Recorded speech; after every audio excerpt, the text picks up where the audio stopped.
They say all good things must come to an end, and so is the 2014 Halloween Horror Nights season.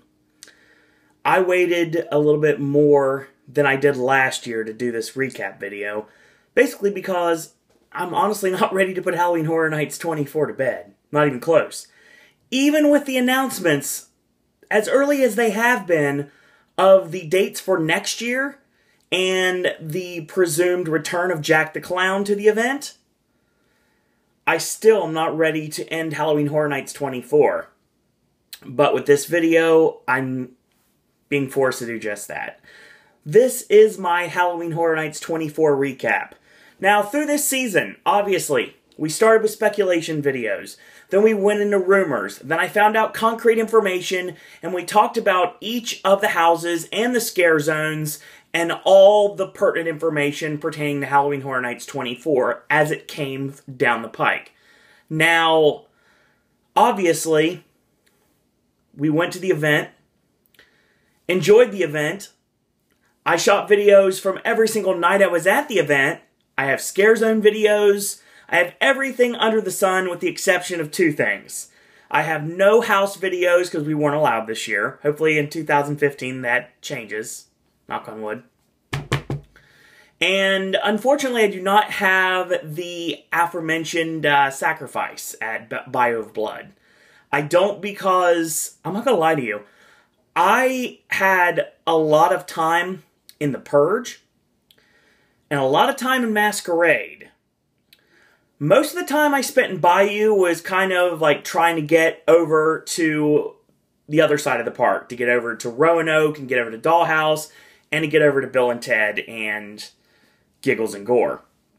Now, granted, I could have went other ways, I understand that, but I did not really have much chance to go through Face Off or Bayou of Blood. The times I went through Bayou of Blood were nice, but very far between, and unfortunately I do not have video of the sacrifice. I do have friends that have video of the sacrifice. My friend Tim has video of the sacrifice. But I do not. Hopefully, any sort of specialty show next year that they do in any of the scare zones, I'll make sure I get that footage for you guys. So I can have it just like everyone else does. So, let's talk about Halloween Horror Nights 24, shall we? Now, granted, a lot of the information this year came out really early. And there were a lot of really, really bad leaks this year. Like, there was a lot of things that were released before the public should have known. Like, obviously, Halloween, somebody just hit the wrong button and posted that for the world to see. And we knew that way in advance. From Dusk Till Dawn, we found out in advance. A lot of the stuff, obviously, was synergy with Hollywood's event. And, honestly, there's not many exceptions. Most of Hollywood's event and Orlando's event are pretty similar when it comes to the actual houses versus mazes that they got and we got.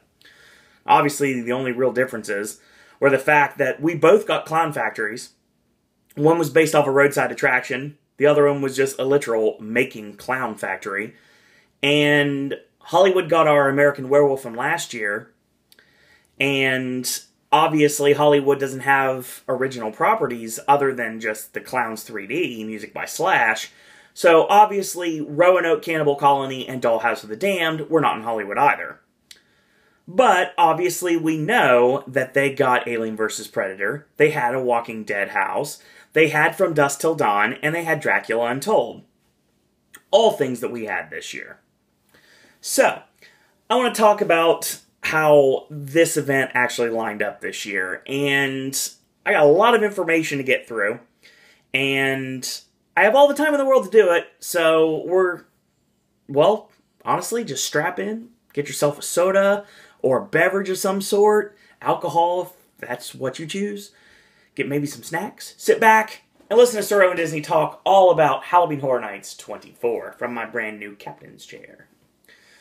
So, March 24th this year is when the teaser site came into be. It replaced the old Halloween Horror Nights 23 site. It listed the dates of the event, and it also listed the fact there would be 8 houses, 2 shows, and a multiple list of street experiences. Didn't say anything more than that. Now, the operating calendar was announced on the 14th of April. Obviously, we know that this year the event ran through September 19th all the way till November 2nd. And obviously, we have dates for next year, but I'm getting ahead of myself. On June 9th, they updated the website finally. All tickets were for sale, and The Walking Dead was announced as the return of the largest house ever in Halloween Horror Nights history.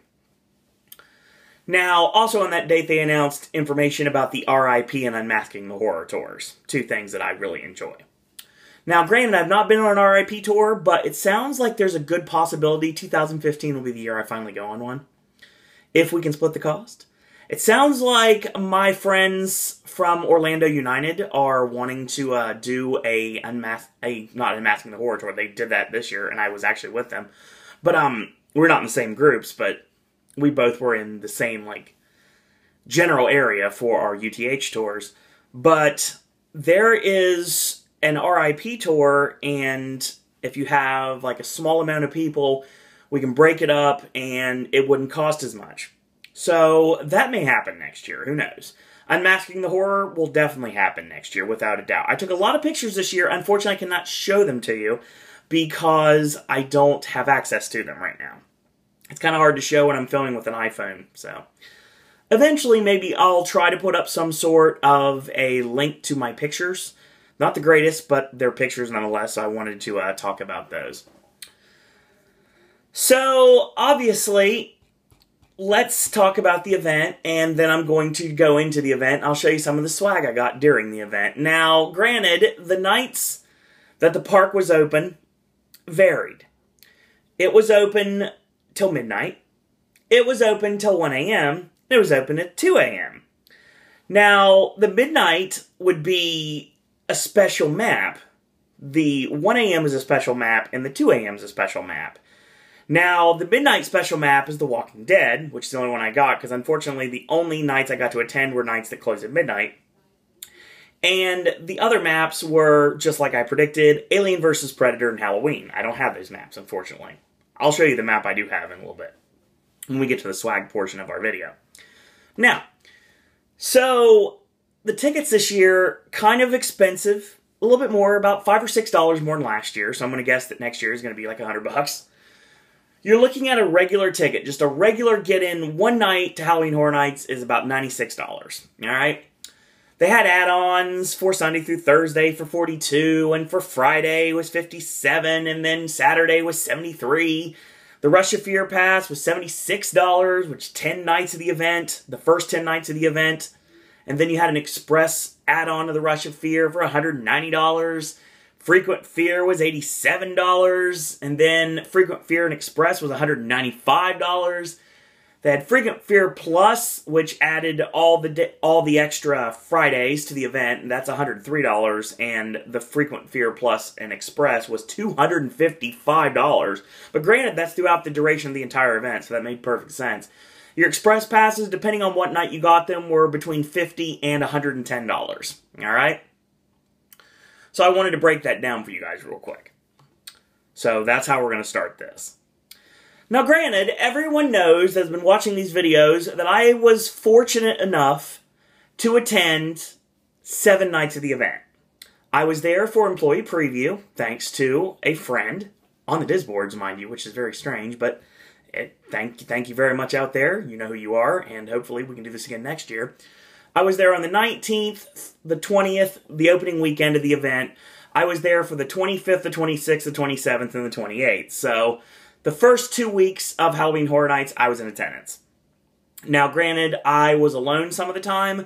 Some of the time I was hanging out with Joe, I was hanging out with JeremyFilmzz, or I was just out and about and I just ran into random people. So we're going to talk about those real quick, and then I'm going to give you a final ranking of the houses and the scare zones of Halloween Horror Nights 24. So, on preview night, I was actually a little late getting in, as you guys remember from the video, and when I did get in, I did manage to get all 8 houses in.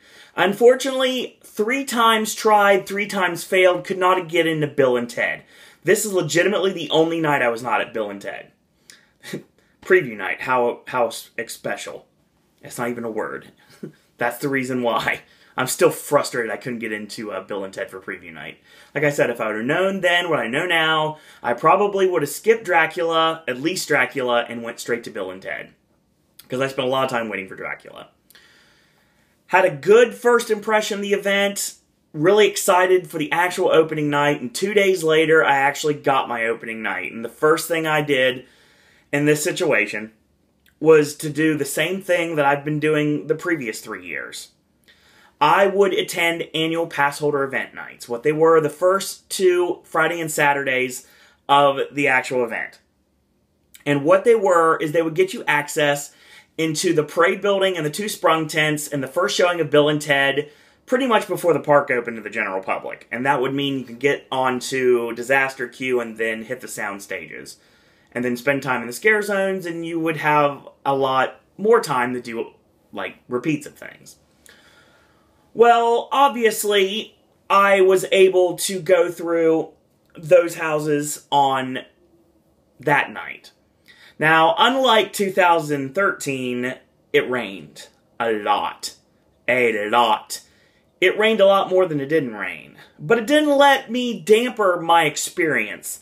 Unfortunately, my stepmother was a casualty of this experience because she actually got sick because being out in the rain. But I had an amazing time. I was as dry as I could be. I had a bunch of rain paraphernalia. Didn't have the clean, dry socks like last year. Probably bring those back next year. My shoes are awesome, but they're not great for water, so I pretty much ruined my shoelaces. Strange. Had an umbrella. Was useful until it broke. So I'm probably going to buy some chintzy umbrella and just use it that way. I had a really awesome blue poncho, and I actually had a clear plastic poncho, just like one of those cheapy clear plastic ponchos you get at the dollar store, that they were giving to the attendants of the Blue Man Group on my birthday. And that, on top of the blue poncho, was what kept me the driest of the entire event, which is really strange to say. So I was pretty much dry at all times. Unfortunately, I could not film when I had to deal with rain, so I didn't have as much footage this year as I would have liked to have had, which is a shame. But on opening night, I was still able to see Bill and Ted, which is phenomenal, but we'll talk about that in a little bit. I was able to see the Rocky Horror Tribute Show, which also phenomenal. We'll talk about that in a little bit. I was able to hit Halloween twice, Giggles and Gore, Dollhouse of the Damned, Roanoke Cannibal Colony, from Dusk Till Dawn. I hung out with Psycho Massacre Films yet again, and also HHN Trogdor and his friend. They joined for a bit, and that was the night of the Orlando United meetup, Duff Gardens meetup. Well, because of the rain, it kind of fell through, and instead of running into the OU guys that night, I ran into Joe and his family, and we did the rest of the event night. It was really awesome. Had an amazing time. I ran into Jen at Monsters Cafe when we stopped to get a bite to eat. So that was pretty cool. But most of the time, I just was around seeing people. Like, I would see them, wave hi, and that would be pretty much the end of it. So the next night, I was also continuing a tradition, which is an Unmasking the Horror Tour. Unmasking the Horror Tour is working really well. You buy 1 tour, or you can get 2. So you pay $60 for 1 tour. In the morning or in the afternoon, you get to see 3 houses. Or you go to the afternoon, you get to see 3 houses. Or if you pay $100, you get to see 6 houses. So the only thing I didn't get to go through was Dracula Untold and Giggles and Gore. Unfortunately, I did not get to go through Giggles and Gore, and I understand why I didn't get to go through Giggles and Gore, because obviously it's a disaster overflow queue, so it makes perfect sense. Dracula, they could have taken us through, but I really didn't care, because obviously I didn't like Dracula, but I'm getting ahead of myself. Obviously, had an awesome time the Unmasking the Horror Tour. I met the Orlando United group for a while. I met them for the first time. I walked into the room, and immediately I saw a lot of familiar faces. Erik from Behind the Thrills, and Ricky Briganti from Inside the Magic. And I also ran into my friends Tim and Jen. They were there, and they were sitting next to the Orlando United group. And Oh, excuse me. So yeah, they were there, and I got to meet them for the first time. Brian, Drew, and Hate to Fly. So that was really cool. Really excited to be able to finally meet them, because I've been listening to the podcast for a while, so it's kind of cool to meet them. Just like when it was nice meeting the people from the Diz Unplugged for the first time when I went on Podcast Cruise 4.0, or when I went to Reunion for the first time and I met the WGW Today group. I thought that was awesome.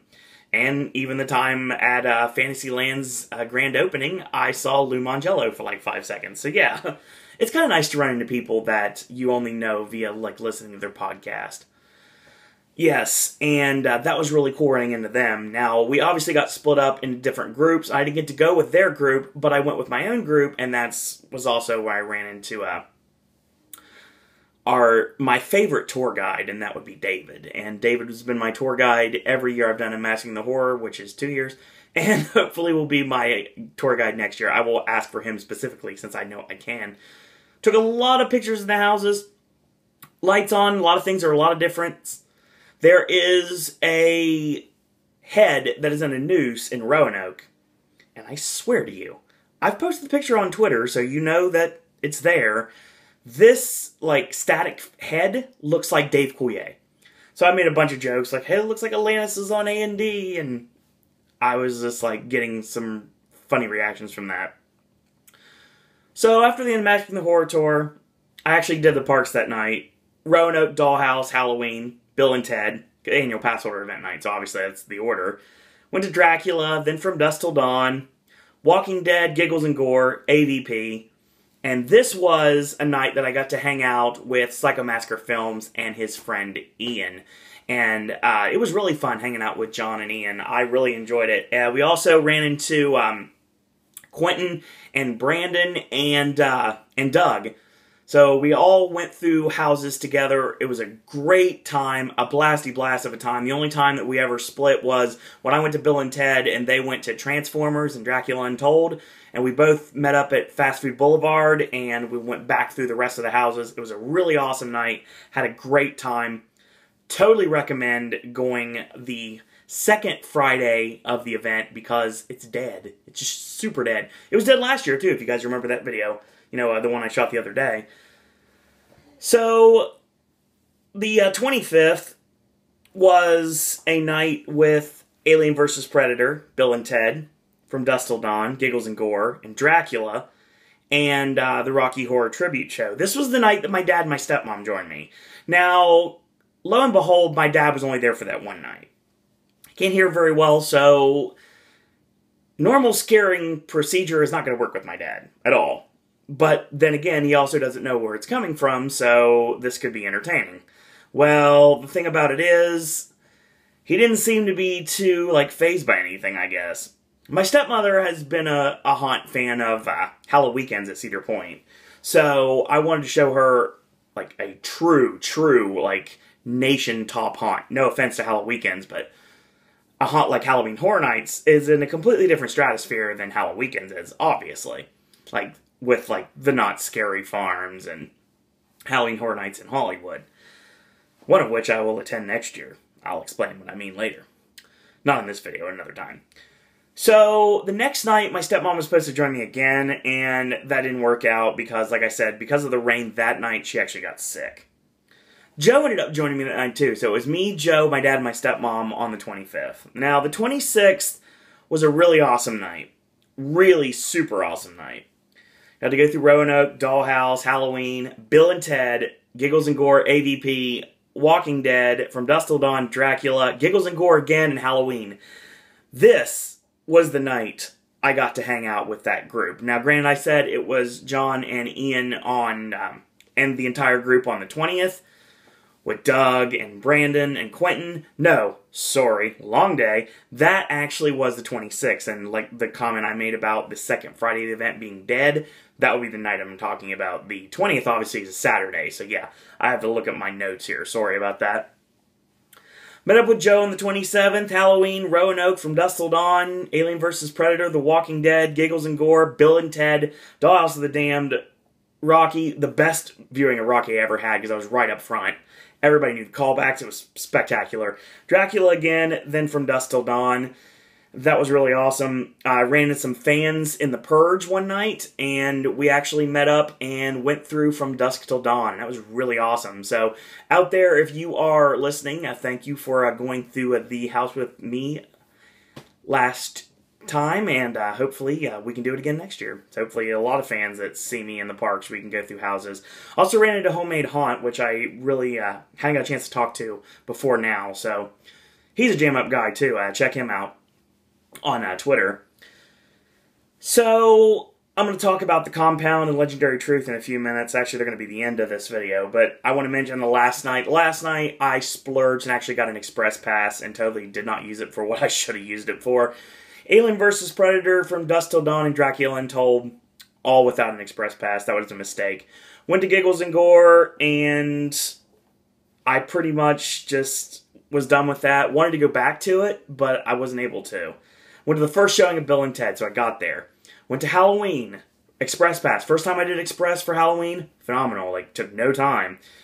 Went to Bill and Ted. Then went to Roanoke. Then went to the last two showings of Bill and Ted, and I hung out with Dr. Jimmy and Charles Bremer from Designing the Fear until they left. Well, we were all leaving the park, and then I ended the night at Bubba Gump. So yeah, that was my vacation in a nutshell there for Halloween Horror Nights. Really awesome hanging out with everyone, it really was, and meeting everybody and all the fans and all the people that watch this channel and people that I've never met personally before, but people I've seen via Twitter and Facebook and various Halloween Horror Nights groups. I mean, a lot of the people, like, the person that actually got me, like, in the front for Bill and Ted on my last night. That was awesome. I really appreciated that completely. But I'll do my shout-outs at the very end, like I always do here. So, real quickly, what we're going to do is we're going to talk about the scare zones, then the houses, and then I'm going to talk a little bit about Legendary Truth and a little bit about the Compound, and I'm going to mention about the Compound meetup that I did attend with Joe, and I'm also going to talk about some very, very, very early speculation for next year that pretty much springs from this video that we got out of the blue right before the event ended, so we're going to talk about that. So, I am looking here, and I'm noticing from the list I have that I had an original idea what I thought I would think of the scare zones. We're going to start with the scare zones, actually, because it's a lot easier. So, before the event even started, I had Masquerade Unstitched at 4, I had Bio of Blood at 3, I had Face Off in the Flesh at 2, and I had The Purge at 1. Okay? After preview night, it actually did not change, which is strange because you thought there'd be at least one change.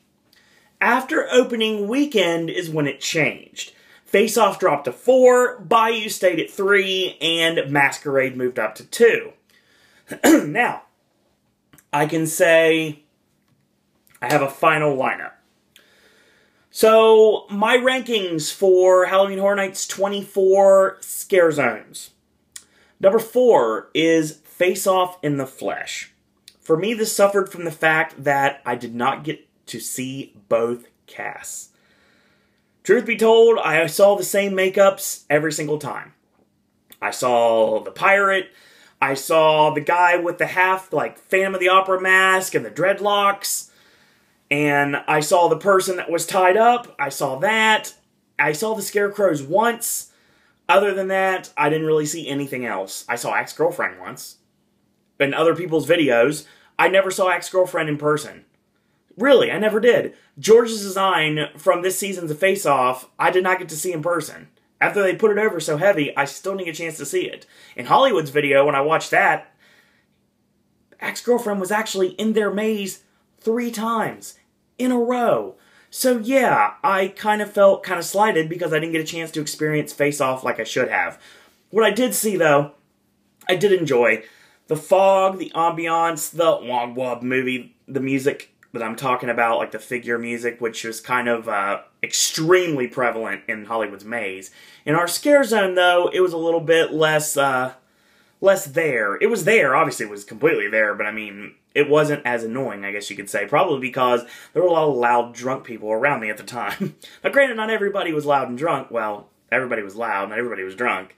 So, yeah, one of the two, but not both. Some of them both, but not completely. Yeah, there's that.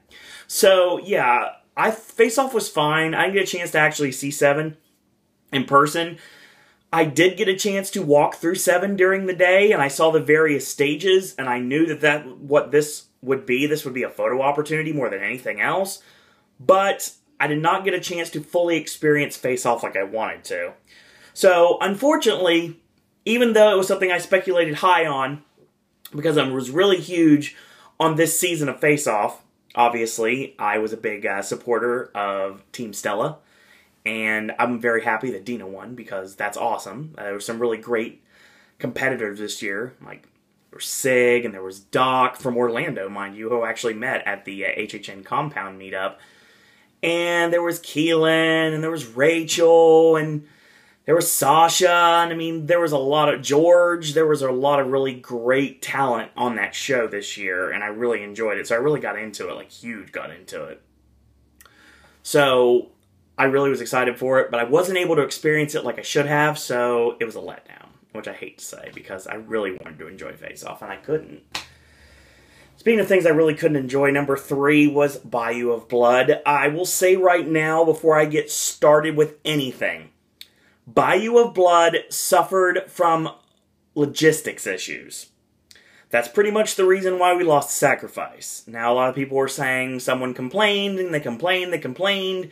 Well, I'm sure they did, but I think the fact that you had everybody in an enclosed area, and then while that was going on, it was kind of like the characters couldn't really do anything. They could, but most of the people would stop like, ooh, look, sacrifice. So, yeah, they would kind of like, it would shut down the entire zone, basically. But I will state that I did not get a chance to see it in person. I was there the night that it was canceled, though. I remember Joe and I actually walked up to a black shirt standing around, and Joe wanted to find out if the sacrifice was running again, and they basically said it was done. Done upon further investigation, further review. Like, basically, it could come back, but it most likely wouldn't. There might be something coming, but if you want it back, then write in. Like, say something, get a hold of Universal, just stuff like that. Really seemed like the Bayou of Blood suffered because of that. Other than that, I love the ambiance in there. It was awesome. The shack looked really cool. I really wish they could have done something more with it, but they didn't, unfortunately. I will say right now that the character that played the Voodoo Queen, Mamba, is one of the most interactive persons I've ever met at Universal, period. And probably the most interactive character I've ever met in my life. She's super popular, and everybody that got to experience Bayou of Blood, they got to talk to her for more than 2 seconds, really understood that she was into that character, man. She's like, totally was into that, and she was the Voodoo Queen. And she had that ginormous minion, Dr. Facilier, and, excuse me, she, the Papa Shango without the face paint. But yeah, this guy was a monster, and he just stood there, and he was like her giant minion, and he just basically was there to scare people while she talked to others. It was really entertaining. And what happened at the HHN Compound meetup really made that come through. Bayou of Blood, the ambiance was amazing. Only thing missing, I'm telling you, the Wyatt family should have been brought into this somehow. Like I said, I know Aiello's a wrestling fan, so there had to be a way to bring 3 guys with beards, and one of them sitting in a rocking chair with a lantern, and a guy with a sheep mask, and maybe hearing very familiar dulcet tones of Broken Out in Love or Live in Fear, depending on what version of the Mark Crozier and the Rells Wyatt family theme you're talking about. Same thing, just different name. But what I did see in the Scare Zone, I really liked it because the Casilda clue we heard about Angel Heart. There was actually a female character in this Scare Zone that looked like Lisa Bonet. And I think that was done on purpose. I'm pretty sure it was. There were a lot of really awesome, like, ambiance pieces. Like, I really liked the mason jar lanterns they had above, like, creating the light, kind of like, like old lightning bugs, basically, in a mason jar. It really gave a nice little ambiance feel. There were a few set pieces, but it was basically bare. It was basically a bunch of fog and a couple awesome set pieces, some great characters, but it seemed like it was over too soon, and they didn't fully utilize it as much as they could have. Which is a shame, because it was a really great concept. So great of a concept, I truly believe, if I'm going to get ahead of myself, and it looks like I am, that this will be a concept that A&D takes and realizes how popular the Voodoo Queen was. One. How Busch Gardens pretty much beat Orlando to the punch for a voodoo house in Deathwater Bayou. 2. And number 3, us finally getting an original concept voodoo house in Orlando based off a backstory of the Voodoo Queen Mamba and her minion. I truly believe that will happen. Next year, years after, I do believe it happens one way down the line. So, the next number 2 in this case would be Masquerade Unstitched, which was strange because this is not one I was really extremely hyped about. But it's something I spent a lot of time with because obviously it's the front of the park, so it's not like you can really avoid it. Now, granted, you could somewhat avoid it. You can just go, like, towards Face Off, but I mean, you still have to see it. I like this a lot. I like the chandelier hanging high above, like the lighted chandelier. I thought that was amazing. I like the old-timey music. I love the costumes. I love the ball gowns and how they covered the stilts. I thought that worked amazingly. I liked how you had high above and down below scares from both men and women's characters. I thought that was really awesome. I like just watching people get freaked out in this. And I'll tell you right now, the one thing I really enjoyed were those candles that were on the opposite sides of the street that were, like, emblazoned with, like, human faces. I thought that was so cool. Great visual. Took some okay video in Masquerade with the iPod, but obviously the iPod's kind of dying on the camera, so I may have to, like, try to figure out what I'm going to do with that. Started using the digital camera, so I may end up using that every once in a while to film. I did that a little bit, so hopefully you guys enjoyed those digital camera videos, but they're harder to get out than the iPods, because the iPod I can upload directly. The iPhone, I have to wait. If it's more than 10 minutes, it seems like, I have to wait until I get back to the hotel at night and then upload it to YouTube. Same with the iPhone, so luckily I have a FreeMake video converter now, which is phenomenal. We actually got the movie review out yesterday. I'm surprised. It's not like the middle of the night when it came out, but it's amazing. I really like this. I like the ambiance. I like the music. I thought it worked really well. Not exactly what I was thinking it would be, necessarily. Same with Bayou of Blood. Like, Bayou of Blood was talking about, like, spiders and snakes. Now, granted, I think I saw a couple spider webs, and I'm pretty sure there was a pop-out snake in one of the set pieces, but I never saw it. So, it was usually covered up with the tarp most of the time, and the times I was walking through it. And I really didn't get a chance to check it out, so there's always that. But yeah, I really liked Masquerade Unstitched a lot, and I thought it worked really well, and I think it actually might be a good basis for a house somewhere down the line. I'm not exactly sure what they could do with it. Maybe like an Eyes Wide Shut style house, maybe. They want to go in that direction, they could. But yeah, by and large, I really enjoyed Masquerade Unstitched. But obviously, and it was never going to be any different, the scare zone of the year, without a doubt, is the Purge Anarchy. And for every single reason possible.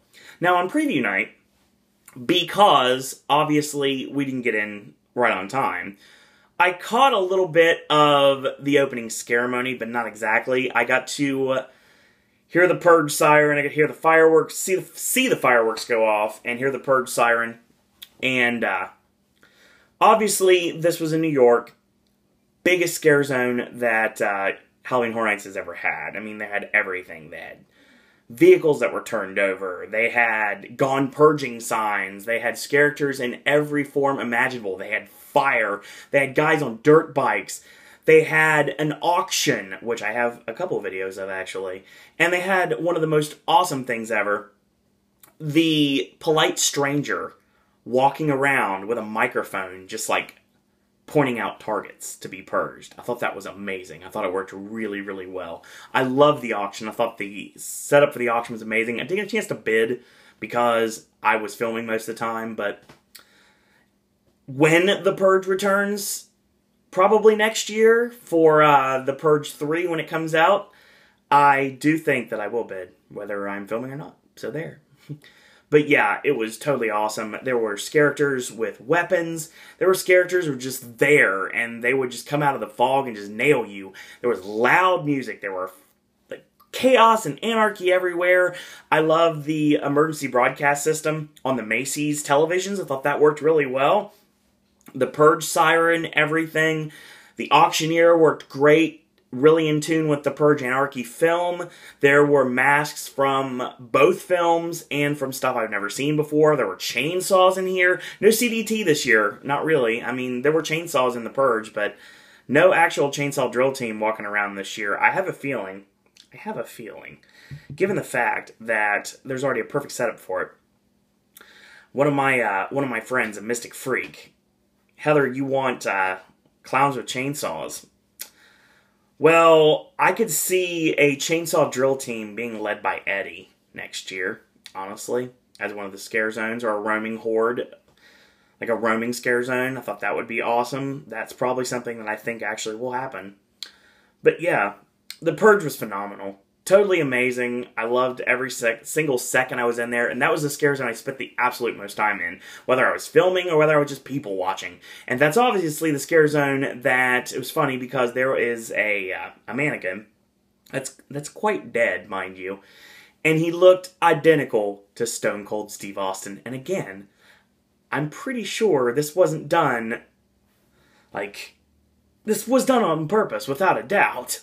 Come on, I mean, there's no way this is, like, a coincidence. No way at all. So, that was the Purge. And, yeah, I spent a lot of time going through the Purge. It was a quick way to get from place to place, obviously. And I really enjoyed going through it. A lot of very intense characters inside this. And a lot of really awesome people that definitely knew exactly what they were doing in this scare zone. So yeah, shout out to everybody in the scare zones this year. Everyone that was a part of Face Off in the Flesh, whether you created the makeup, designed the makeup, were part of the makeup, or you were one of the characters on the bottom actually scaring people. Shout out to everyone in Bayou of Blood, especially the Voodoo Queen and her minion, Mamba, and I believe the Baron. They, phenomenal, and I really hope that Universal Arts and Design design a house based upon the backstory of the Voodoo Queen and actually use that as a springboard to our first original voodoo house in Orlando, and I'm pretty sure that's exactly what's going to happen. All the awesome characters in Masquerade Unstitched. Great dancing ability. I thought that was really great cast change. I love that. I saw a cast change once or twice. It was basically just two casts, and they would dance in and dance out, and it was just freaky, and it was awesome because you had the stilts, and then you had the people on the ground. I thought it worked really well this year. And shout out to each and every member of the Purge Anarchy, from the polite stranger with the microphone, to the auctioneer, to the various men and women throughout the entire scare zone. They really know what they're doing, and they are tops at their craft when it comes to scaring. So yes, shout out to everyone in all 4 scare zones at Halloween Horror Nights 24 this year. Let's talk houses, shall we? Alright. So, we're going to rank the houses, and I'm going to start with what I had originally, what I had after preview night, what I had after opening weekend, and what's my final rankings. I'm not gonna lie, a lot of things have changed. Well, nothing's changed since I left the event, but a lot of things changed, like, throughout the time. Before the event started, based upon speculation, what I'd heard, and what Universal officially said on the HalloweenHorrorNights.com website, this was my official lineup. Number 8 was Roanoke Cannibal Colony. Number 7 was Dollhouse of the Damned. Number 6 was Dracula Untold, Reign of Blood. Number 5 was From Dusk Till Dawn. Number 4 was The Walking Dead, End of the Line. Number 3 was Giggles and Gore Incorporated. Number 2 was Halloween. And number 1 was Alien vs. Predator. After preview night, just preview night, being able to actually experience all the houses that night, the lineup changed a bit. After preview night, number 8 was Roanoke Cannibal Colony. Number 7, still Dollhouse of the Damned. As I look at this list and realize that I copied the same thing twice, because I know that's not right. Okay, fine. So yeah, basically I realized after preview night that Roanoke wasn't very good, and I didn't like Dracula Untold, and I wasn't big on The Walking Dead, and I really liked Dollhouse of the Damned, and I really liked From Dusk Till Dawn. Well, no, I didn't like From Dusk Till Dawn on preview night either. There you go. I loved Giggles and Gore, and I loved Halloween, but did not like Alien vs. Predator. There we go. Opening weekend, it changed. After opening weekend, Dracula Untold became my least favorite. The Walking Dead went to 7, Roanoke went to 6, From Dusk Till Dawn went to 5, Alien vs. Predator dropped to 4, Dollhouse of the Damned went to 3, Giggles and Gore went to 2, and Halloween, of course, is number 1.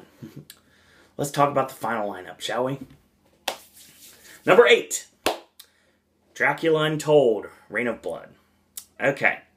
Now, unfortunately, given the fact that I just started attending the event, even though I don't really like to claim this year because it was such a bad experience, except for Bill and Ted and Penn and Teller and House of Horrors, the rain ruined everything that night. It really did. That's the reason why I've never been unprepared for the elements ever again. I did not get a chance to attend the last Dracula house, which I believe was called Legacy of Blood. And I've heard great things about this house. Great things about this house. And there's a lot of really great things you can do with Dracula. Well, the reboot of the Universal monsters, making them more, like, humanized, I guess you could say, like, make them more, like, believable.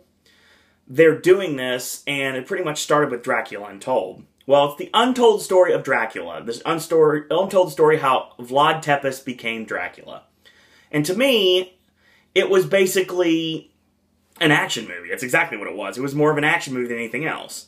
But then again, Universal, through Halloween Horror Nights throughout the years, have used stuff like Fear Factor and the Marvel superheroes and Jurassic Park to create mazes and houses. So yeah, why not? Maybe this could work. Knowing nothing about the movie more than just the trailer, which I did not like, since the movie didn't come out until after the event already started, I was a little apprehensive about this house. And going through it, obviously something that my friends in the Horror Night updaters brought up in their recap video, talking about the the wheelchair accessible like ramps with the handrails to get into the actual house itself. The facade looked awesome. And actually utilized the soundstage for what they should have used it for. And it made sense it would be in a soundstage. I'll say right now, I really didn't see Dracula very much. And it was kind of a confusing house because I didn't know exactly what was supposed to be Dracula, what was supposed to be Vlad, what was supposed to be any like version of Dracula, and what wasn't. Even after watching the movie, which I didn't like, I still can't tell you exactly what I ran into. It would be nice if I had like Mike Aiello with me, or Charles Gray with me, or TJ Mannarino with me walking through the house like, oh, and that's a Dracula. Oh, and that's a Dracula. Oh, and that's not a Dracula. So yeah, I would be a lot more prepared that way, but unfortunately, it's not the case. So when I did go through Dracula, I never got a good run through, ever. Like, there were a couple houses I never got a good run through. This was one of them, and since that's the reason why it's the bottom. But I definitely can say that I didn't hate this house. It's just the lowest of the low right now. Basically because there were, like, a lot of dead zones. I know. And a lot of the good opportunities kind of missed. I missed a lot of the scares. It's one of the several houses this year that's based upon timing. And my timing was really, really bad in Dracula. The two scares I really liked. I really, really, really liked these two scares. Number one, it goes back to Resident Evil last year, when you had the Nemesis shooting from you from atop. and you would feel like you're being hit. Obviously, the air cannons were shooting at you like you're being hit. I thought that was awesome. They did that again this year, but they did it in Dracula with you being shot at by arrows. And then you'd see a character come out with, like, out of the blue, like, out of nowhere. It's like basically camouflaged into the actual, like, set of the maze.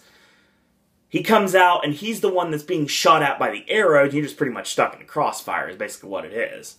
I like that a lot. The other one is when you have the guy come out the door, and you think that's the scare. But the real scare is the first time I saw Dracula, and that Dracula just bites the guy on the neck and just pulls him back in the door. That was awesome. Seeing Bela Lugosi's Dracula hanging upside down in one of the rooms, I thought that was awesome. Other than that, this house was really disjointed. I don't like the entrance and the exit being about the same. It really seemed like people that were exiting, obviously, were watching people that were enter, and just like my friend Neil, UK HHN was talking about on his video, he basically said something about something that I noticed real quick, was the fact that when people are walking into the house, you're hearing people walk out of the house like, this sucks. And that's not a good thing. You don't want to, if you have a house that's not as strong, you need to keep people away at the end from the people going in, because that gives them like, should I go through this? Okay, Walking Dead's not at 60 minutes right now, I'm gonna go over there. I will say though, unfortunately, from what I heard, Dracula got a lot better as the event progressed. And at least for the first 2 weeks of the event, I wasn't a fan of the house itself. I would have liked to have had one more shot at it. And if I had the plan this year that I tried to, like, string together but it didn't work, that I have for next year, as long as it works out, I would have been able to experience it one more time. But I was not able to, and that is the reason why Dracula Untold Reign of Blood was actually my lowest rated house of this year. Sad panda. Number 7 is going to make a lot of people mad and a lot of people glad, depending on who you're talking to. Number 7 for me was the Walking Dead end of the line. Okay, here's the thing. The facade is glorious. This thing is massive in every way possible. You have the actual correctional facility, the East Georgia Correctional Facility, and if I get the actual wording wrong on this, you guys know I don't watch The Walking Dead, so maybe I'll get some things wrong. With the police tower on the top, and you had barbed wire, and you saw all sorts of walkers in the fence area, and then if you saw Herschel's head, if you do the Unmasking the Horror Tour, if you just look quickly, this looked amazing.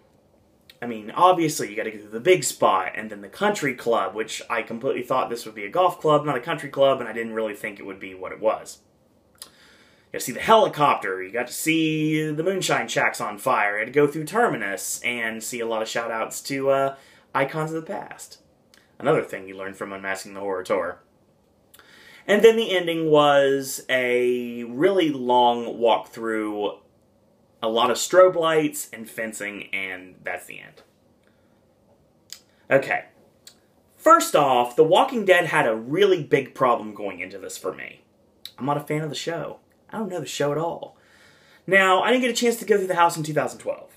Obviously, we know my story of 2012. 2013, on the other hand, I did enjoy the Walking Dead house. I liked, actually, the Walking Dead house in 2013. I thought it was really entertaining.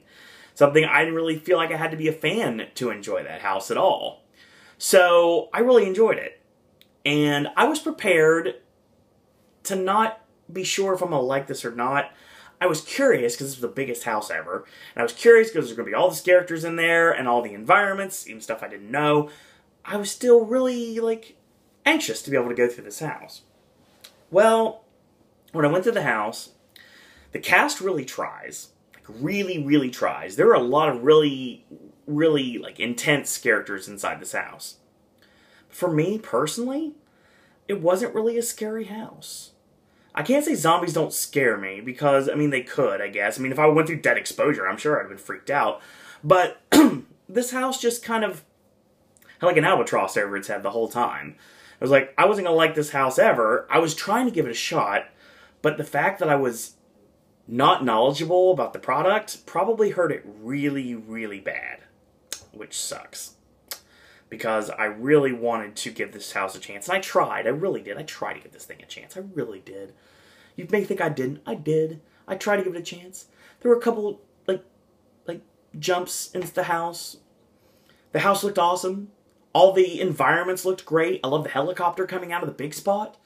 I love the fact after opening weekend, the big spot sign was covered up because, I don't know, maybe Big Lots Incorporated decided they wanted to try to get them to stop using their logo.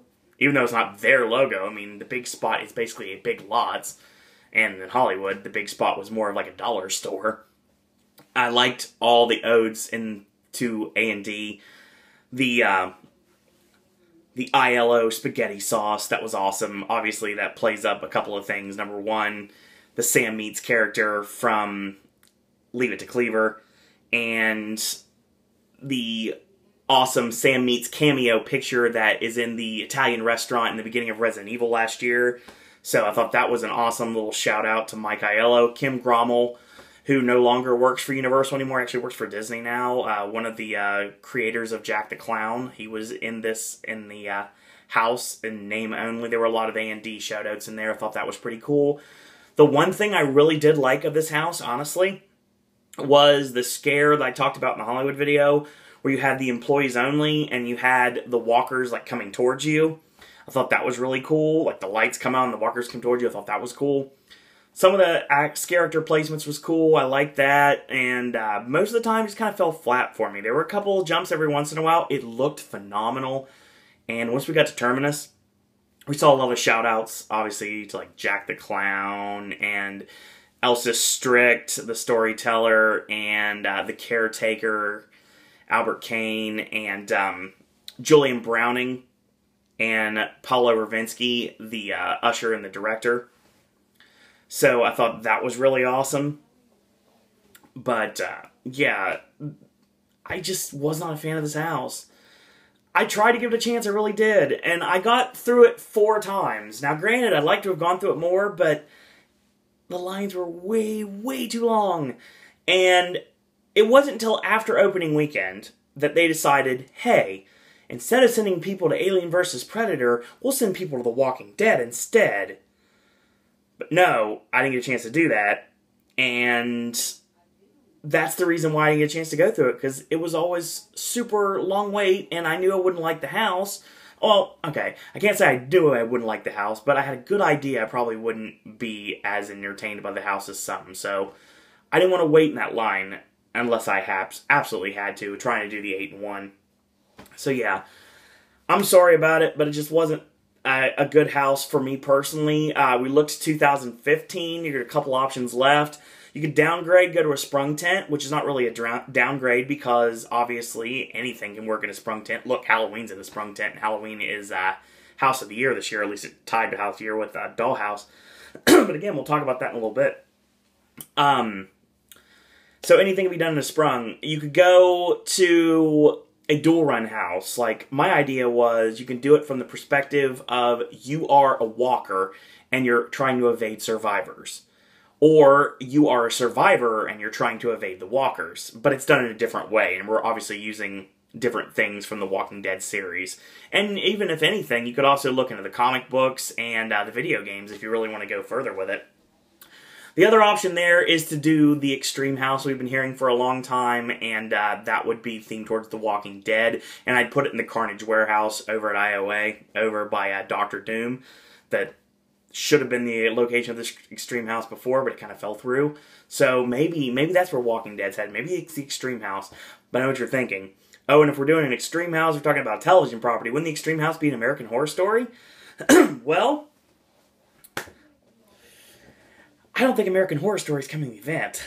I think the companies involved want way too much that Universal can't deliver on. Not because they don't want to, but because they can't. They literally can't. But we amped the gore up this year, so who knows? Maybe. Maybe, just maybe. But I don't think The Walking Dead and American Horror Story can coexist in the same event, so I don't think that happens. At least for a while. I think Walking Dead is now a cornerstone of this age of Halloween Horror Nights, at least for the time being. I think Walking Dead will be at the event in one form or another until the actual show is canceled. Who knows when that'll be. Maybe the fact that there's doing a, I believe they're doing a spinoff now, so then they could do stuff based on the spinoff, and maybe spinoff after spinoff after spinoff, and eventually the fans will get sick and tired of it, and they'll be like, okay, no more Walking Dead Halloween Horror Nights. I know that would not make anybody extremely upset at this point, but I know some of you out there would be upset, but not most, so who knows where we go with this. Is Walking Dead going to come back next year? I think it's pretty much a certainty at this point. I think Walking Dead will be a part of the event until, like I said, the thing gets canceled. So, that's my number 7. I should have got something to drink before I started this. There's no turning back now. Number 7 was The Walking Dead end of the line. Let's talk number 6. My number 6 is Roanoke Cannibal Colony, which, you know, under one word, meat. Or hashtag meat. Because obviously, this is a cannibal colony, and all they want is literally meat. That's all they said. Now, granted, this was something that we all picked up on. We said along with them, and they went back with us, and it was awesome. The first run-through of Roanoke was too bright, got nearly no scares, and the finale failed for me, because I predicted it, like everyone did. Now, Roanoke started to pick up, and it became an okay house. More fun than anything else. Obviously, seeing, like, basically a pilgrim with no head, and being accosted, everybody going through when they're calling you a sinner, and all the various SIF, the stuff in face, including the actual character coming from the ceiling, trying to grab your head, obviously, to all the various things in the pins, and obviously, if you take the Unmasking the Horror tour, a lot of, like, the corn, it's the radioactive food that was in Penn and Teller in 2012. So, yeah, that was kind of cool. But it just, it didn't work. It worked, but it didn't work, if that makes any sense. It was gory. It smelled. I mean, I liked the wood-burning smell. I thought that worked really well. I liked the fact that it was very unassuming. Like, if you didn't know where you were going, you wouldn't realize there was a house back there. You're walking towards the parade building. You see absolutely nothing on the side of the wall. It just basically looks like a warehouse. You walk right in, and the first thing you see kind of reminded me of, like, not the red walls, which I'm pretty sure now is what the Gringotts projection is on now. At least that's what I heard. I'm referring to the actual first thing you see when you walk in. Excuse me. You have the characters on opposite sides of you. They're eating various body parts, and obviously they're cannibals now because there's nothing to do but eat your friend, I guess you could say. So, yeah, this was an entertaining house for different reasons. Scare-wise, the Dave Coulier thing always got me. But the funny thing is, I never really got to see it under show lighting because even though I was looking for it, you really can't see it very well. There was really nice. There was actually a person that was literally getting barbecued. I thought that was cool. And the final room, the finale, was the Wendigo. Would come out. You'd have a guy who the first night looked like Ben Franklin. And he didn't show up the rest of the time.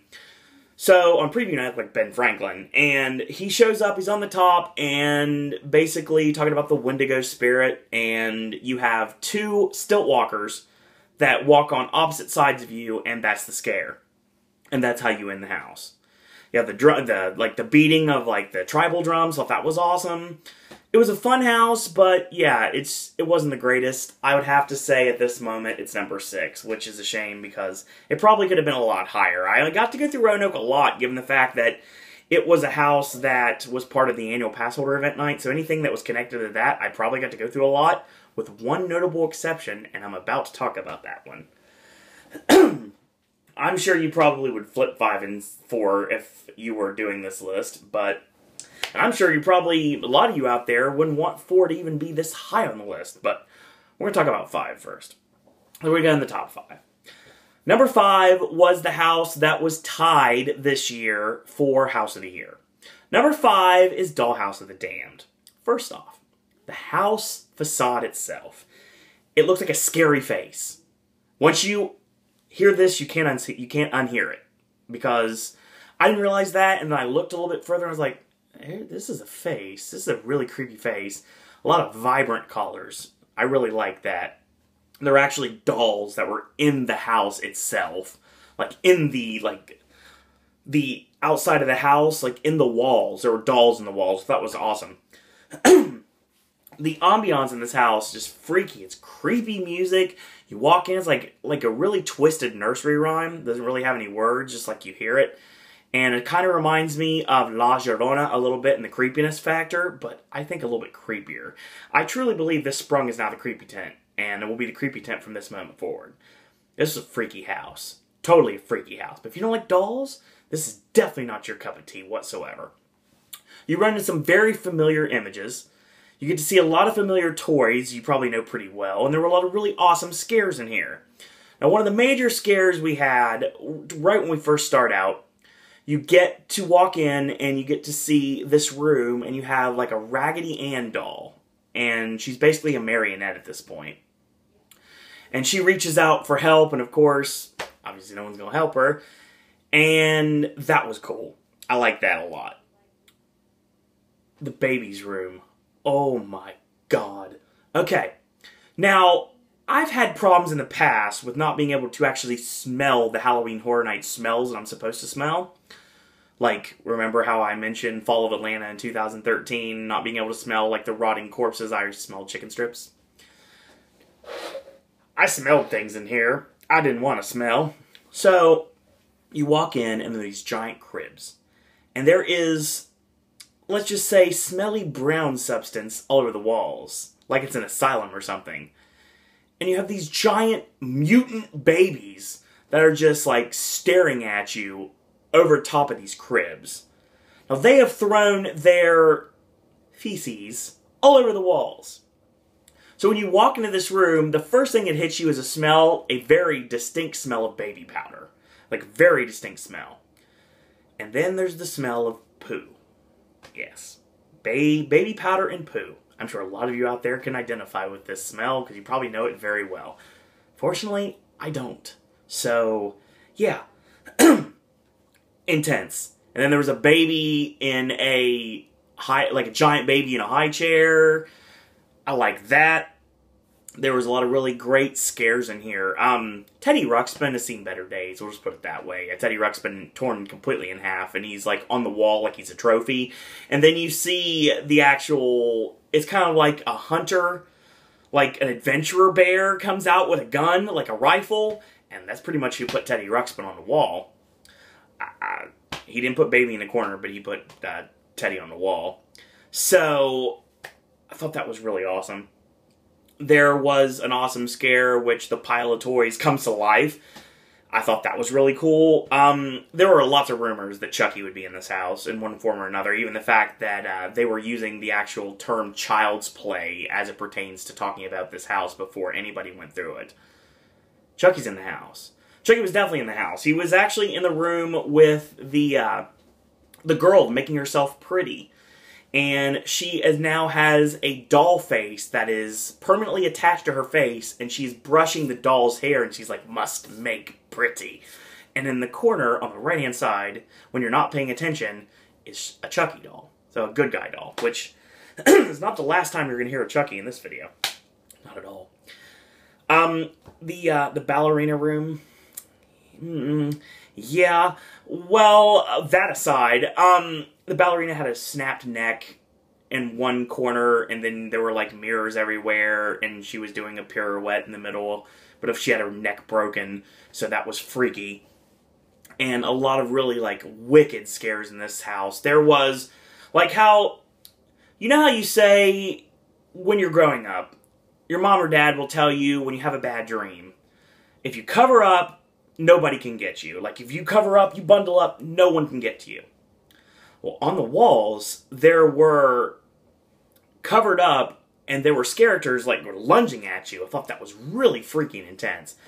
There was a giant baby head that was actually eating people. I thought that was really cool. And the end room actually was a mirror, like a series of mirrors leading to the exit. Well, the funny thing about it is, and I'll shoot with you guys, I ran into a mirror one night. I'm not gonna lie about that. I ran into a mirror one night. So yeah, that was freaky and intense.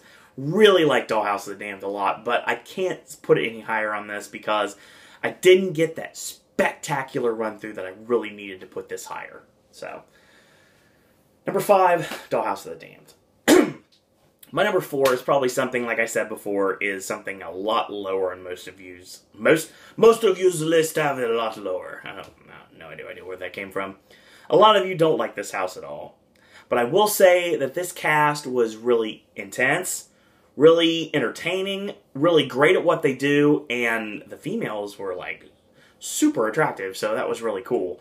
My number 4 is actually from Dusk Till Dawn, which is really strange, given the fact that I'm a big fan of the movie, never saw the television series. Wilder Valderrama, when he did the, I guess you would call it a red band trailer for the actual maze in Hollywood in the house in Orlando, said there would be snakes everywhere. Funny, in Hollywood's video that I saw, that when I did the recap of the other day, no snakes. Orlando, there's a snake room, but no snakes. It was awesome. So I didn't have to worry. This was great. This house looked great. Like, from the facade, which of course is the titty twister, because it's gotta be. Obviously, the word titty is not in there because PC, I guess. Sure. So it's the twister. You walk in, very iconic imagery. You hear the motorbikes revving, and you see the motorbikes on the side, and the motorcycles are against the wall, and you have the barker out there, and he's talking about chicas, chicas, chicas, and the all-you-can-lick buffet, and talking about how hot these ladies are, they're scorching, and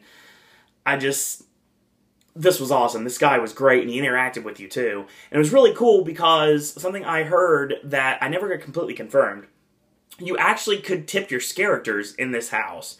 And any money that was given to a character went to charity. So that was really cool, if that is legitimate. I'm pretty sure it is.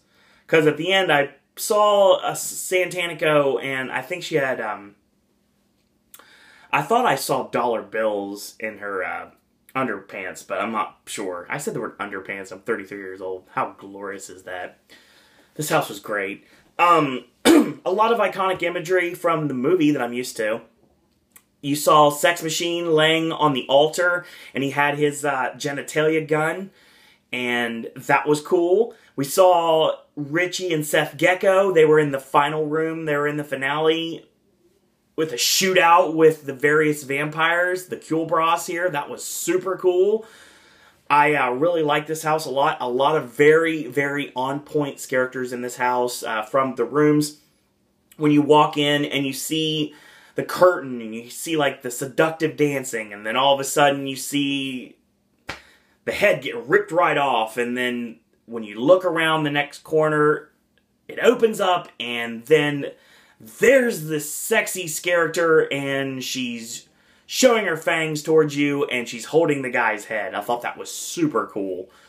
I really liked the scares in this house a lot. I got a lot of really great run-throughs to this house. And my last great run-through on last night was actually something that really helped.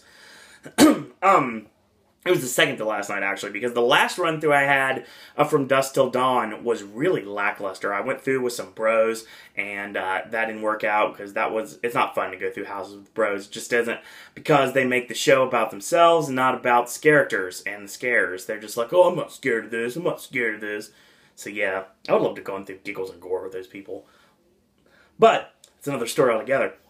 But yeah, this was a great house. I really enjoyed it. The music was awesome. Santanico Pandemonium looks great. I really liked the scare that was the distraction scare.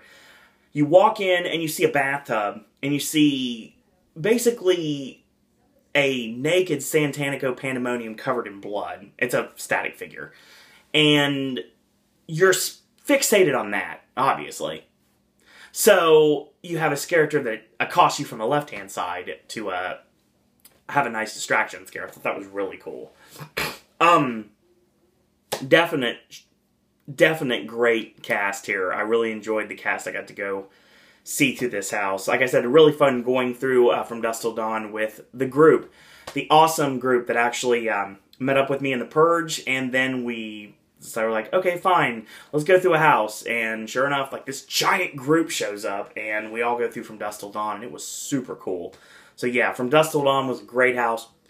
Definitely enjoyed the nods to the television series that I had known of, and definitely the nods to the movie.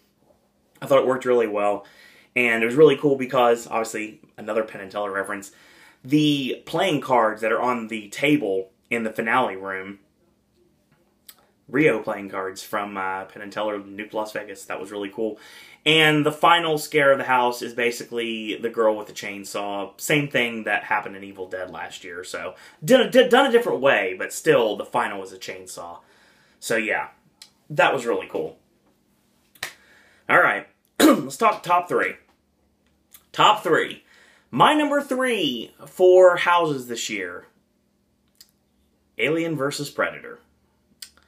I'm shocked too. I guess I could blame it pretty much on 2 things. Number 1, the first and last run-through I had through the house were really lackluster. And 2, this house looks amazing, but not really as on point with the scares as it could have been. The xenomorph puppets looked phenomenal. All of them looked great. I have awesome selfies with them on my Twitter page. And it was really great going through it during the Unmasking the Horror tour. I like the Predator technology on the actual entrance to the house itself, the facade. And it's basically a Weyland-Yutani entrance, is basically what it is, because you have the truck outside. Predators were great, but I didn't get to see them as much as I'd like to. The egg room was really cool. There were face huggers. When you actually saw the Predator, it was really, really great. Because he would just stand there, he would wait, and he'd wait, and you'd watch him, and you'd be like, is that real, or is that a static figure? And then he would lunge at you, and that'd be great. And then you'd have another Predator that would just be like right up in your face the whole time. That was really cool. This house looked awesome. Totally looked awesome. I didn't really get the vibe of it being Alien versus Predator. I was like, this is Aliens if there were a couple Predators in there.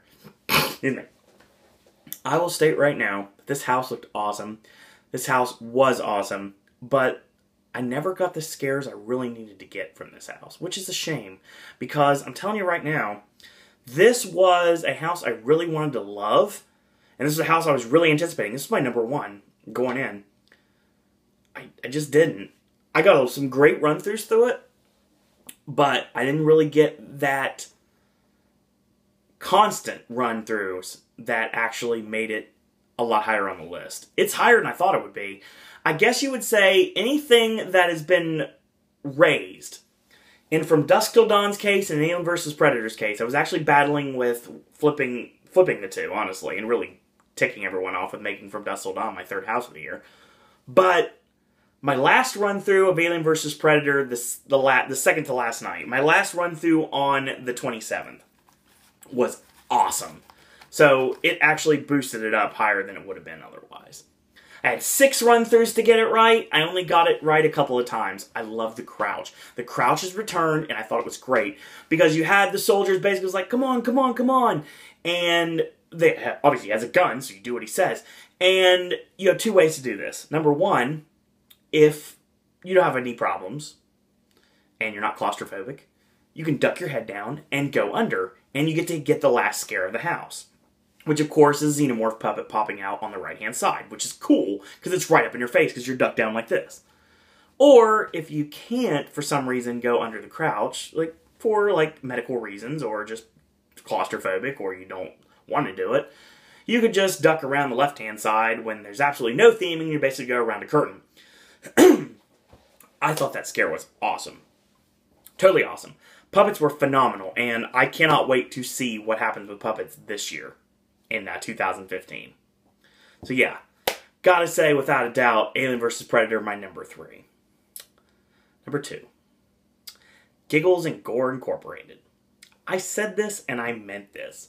In another year, if Halloween would not have been here this year, Giggles and Gore would have been my #1 house. Because Giggles and Gore and Halloween did something that the 6 other houses couldn't do. Every, and I do mean every, single time I went through both houses, and I went through both of them actually 8 times. I went through From Dusk Till Dawn 8 times too, ironically enough. All 8 runs were perfect. Perfect. I loved everything about them. I can't say that about any of the other houses this year, just Halloween and Giggles and Gore, and that's the reason why they had to be 1 and 2, without a doubt. Halloween obviously has the one added, the fact that I got to go through it by myself. So yeah, just me and Joe going through Halloween. There was no way anything else was ever going to pass this. So, let's talk about Giggles and Gore, shall we? Disaster queue. Not the greatest houses, by and large. A few diamonds in the rough, obviously. Leave It to Cleaver, something that's mentioned a lot by my friend John. And H&R Blood and Guts, Holidays of Horror. I'd love to have been able to see that, but obviously I didn't. I was there for that year, but I didn't get a chance to go, because, well, let's just say it wasn't my decision. Havoc Derailed, it's not as terrible as it could have been, but it was kind of lackluster. But this house right here is awesome. Awesome and awesome, awesome in every single way. And there was a rumor that this was going to be a short house. This is going to be the shortest house. I think there's going to be like 7 rooms this year. Because they decided that the overflow queue that they wanted to use would most of it be taken up for the overflow queue of the Hogwarts Express. Hogwarts Express isn't that popular, so they could add a couple more rooms. And they did. And it worked really well. I was hooked from the second that I heard the description of this house. These are clowns. They're not born, they're created. They're made. This is basically a clown making factory. And we thought there was a rumor that Jack was going to be connected to it. Jack's in the house. Right before you walk into the finale room, if you turn back and you look upward, you would see Jack the Clown's face paint. That's not the only Jack thing that was in the house, but I'll get to that. There was a couple of guest-activated triggers in this house. The first one is the most obvious of them all. There was a grating fence, and there was a red button that said, "Do not push." We know, if it says don't do it, you probably should. So what happens is, you put your hand in, and that triggers an alarm, which goes off, and it's loud as all get out, and it freaks you out anyway. And the lights go off, and when you press the button, yeah, you kind of soak somebody. If you jump out before you can do that, then you got the person behind you. If not, you look like you peed yourself. Yeah, not fun. And in most cases, I didn't want to be any more wet than I already was, so I watched other people do this. I did it a couple of times, I'm not going to lie about that. But still. There were a couple others. There was an intercom button in one of the rooms. And if you press that, you blasted the person behind you with air. Thought that was cool. It's a Penn and Teller gag, so there was a lot of rumors that there would be a lot of Penn and Teller gags that were going to be in this house as well. So that was another thing that hooked me immediately. The third one was the most obvious one. That was the room that Jack the Clown's blender from the Arrival show was actually inside the house. And if you hit the right button, you got to hear like whirring sounds, like blending sounds. That was really cool. This house was great. Scares around literally every corner. Like from the first room when you see the doctor. And the doctor is working over this patient. Basically trying to lobotomize this girl. And then on the opposite side, you see this body. It's not real, obviously a static figure. And it is, like, the eyes are pried open. And it is having, like, Woody Woodpecker, like, blasted into its psyche. I thought that was really freaky cool. And opening night, the face, I don't know if this might have been done as a haha for the team members and their friends that went to the event, but on opening night, I swear to you, the first doctor I saw had Heath Joker face paint. He did, legit. He never had it again after that. I think someone in Universal watched my video and they'll be like, nope, not going to show that again. They found us. But there was a really awesome scare. There were signs that said, shh. there was this really, really gorgeous character dressed in black and white with very familiar face paint. This was her behind these, like, multicolored chains. And she was saying, shh. I swear to you, this girl looked like Harley Quinn. And that's the reason why I made the Batman references when I was talking about opening night. She never changed her paint, but everyone else did. There were a lot of really, really pretty female characters in this house, and a lot of really creepy-looking clowns. I do like what they did with the same thing they did in Hollywood, in Clowns 3D. They actually had one of the female characters ripping out the intestines of a static body. It wasn't a live actor like it was in Hollywood, it was just a static body. I thought that was really cool still. There was people being taffy pulled. I thought that was cool. People getting chugging a wood chipper, Fargo style. I thought that was awesome.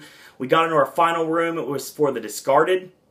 Like, really freaky clowns. There was a lot of lights, a lot of stuff in face, and there were characters everywhere. Kind of like the finale room of Havoc, where, like, everybody was up in your face. And then the second you walked out, maybe not necessarily the second, because he waited. He waited, because he's evil. And all of a sudden, this big monster guy with a chainsaw, big monster clown, would come out and, like, rev his chainsaw and chase people away. I saw people run. It was hilarious. So, yeah, that was really cool. I really love Giggles and Gore Incorporated. I thought this was an amazing house, and I totally would love to see some sort of a sequel to it, or maybe see Jack brought into it next year. I think that, excuse me, I'm surprised they didn't include at least Chance in this house, but I guess you could say that the girl that was Harley Quinn would basically be the Chance in this house, if I had to guess.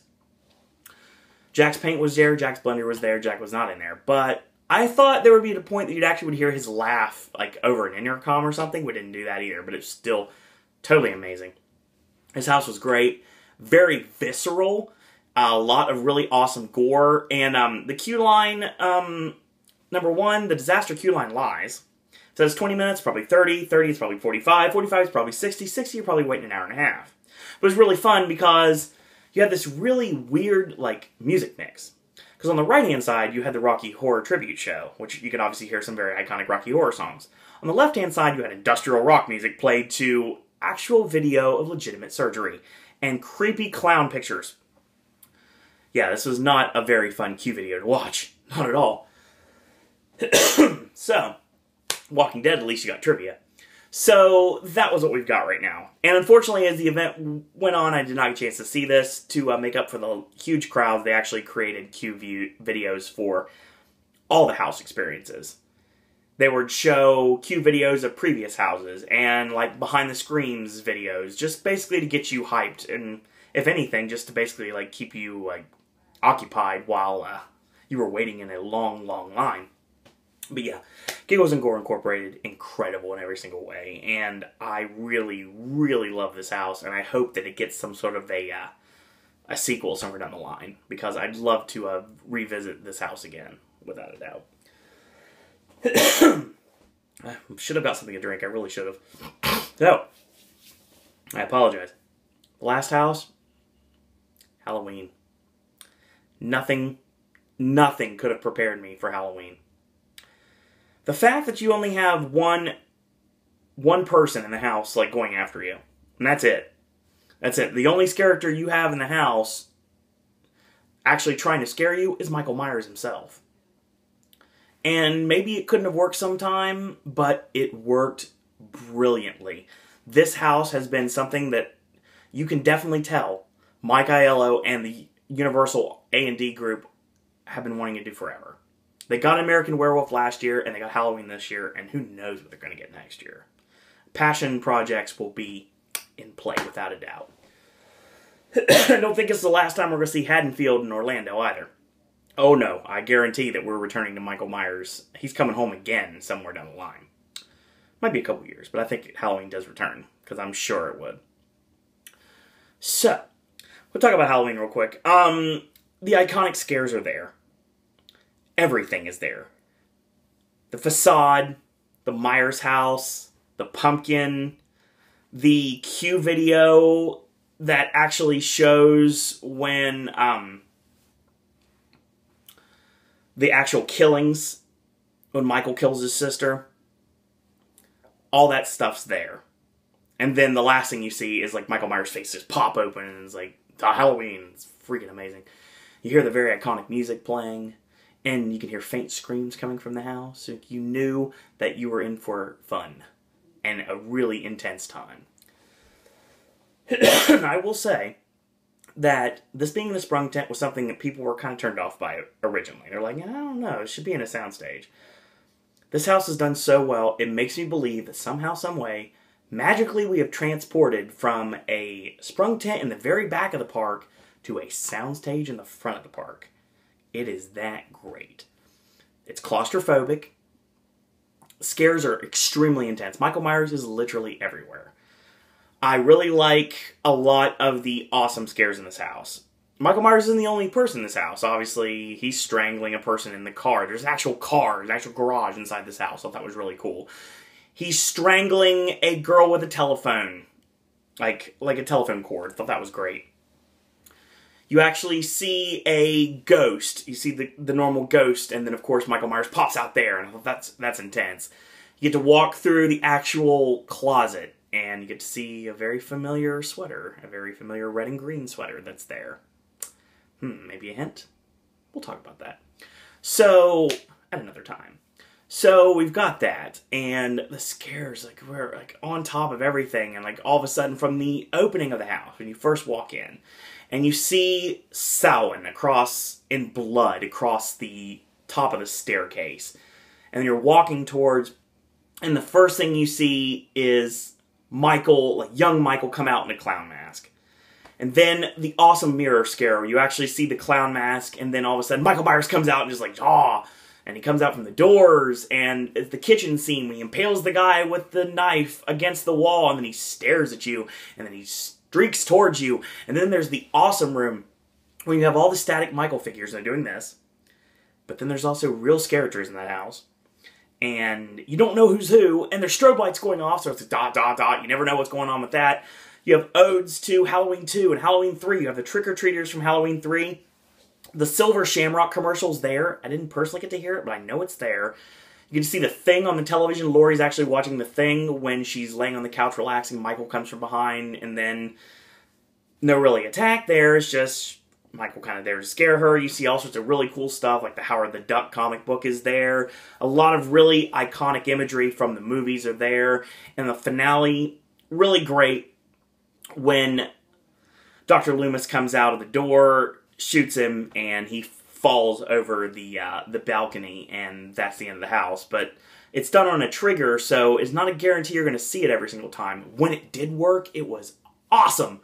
And I really like the room when you actually walk in to the bedroom of Judith Myers, and you actually see the tombstone, the headstone, and Michael comes from the left. I thought that was really cool, Judith's body laying on the bed. I thought that was really super awesome. This was an incredible house in every way possible. Every single way possible.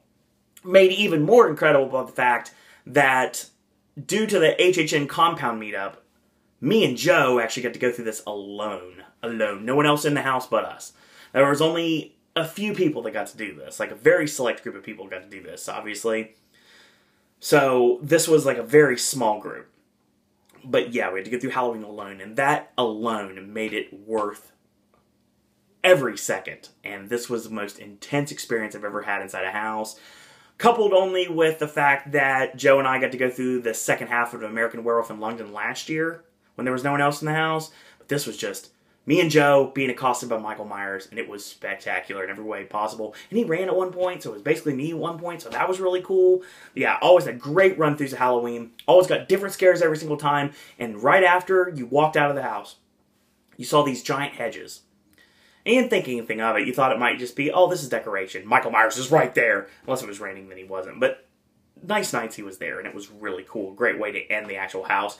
And I can awesomely say that my good friend, John, Psycho Massacre Films, he's a huge Halloween fan. This is his house. This was the house he's always wanted, and he got it this year. And I truly believe I'm getting my house next year. I was very happy to be the first one of the first ones to actually go through Halloween with him and see his first reaction to the house. And amazing. Totally amazing. Halloween, there's going to be a lot to have to top it. And I'm not sure. I'm sure it can be done because Werewolf has not necessarily been topped, but Werewolf's been equaled. So what's going to equal Halloween and American Werewolf in London in 2015? Let's see. Maybe another Versus, potentially? We'll talk about that. Now, real quick, let's talk about Rocky Horror. Only had to go through 3 times.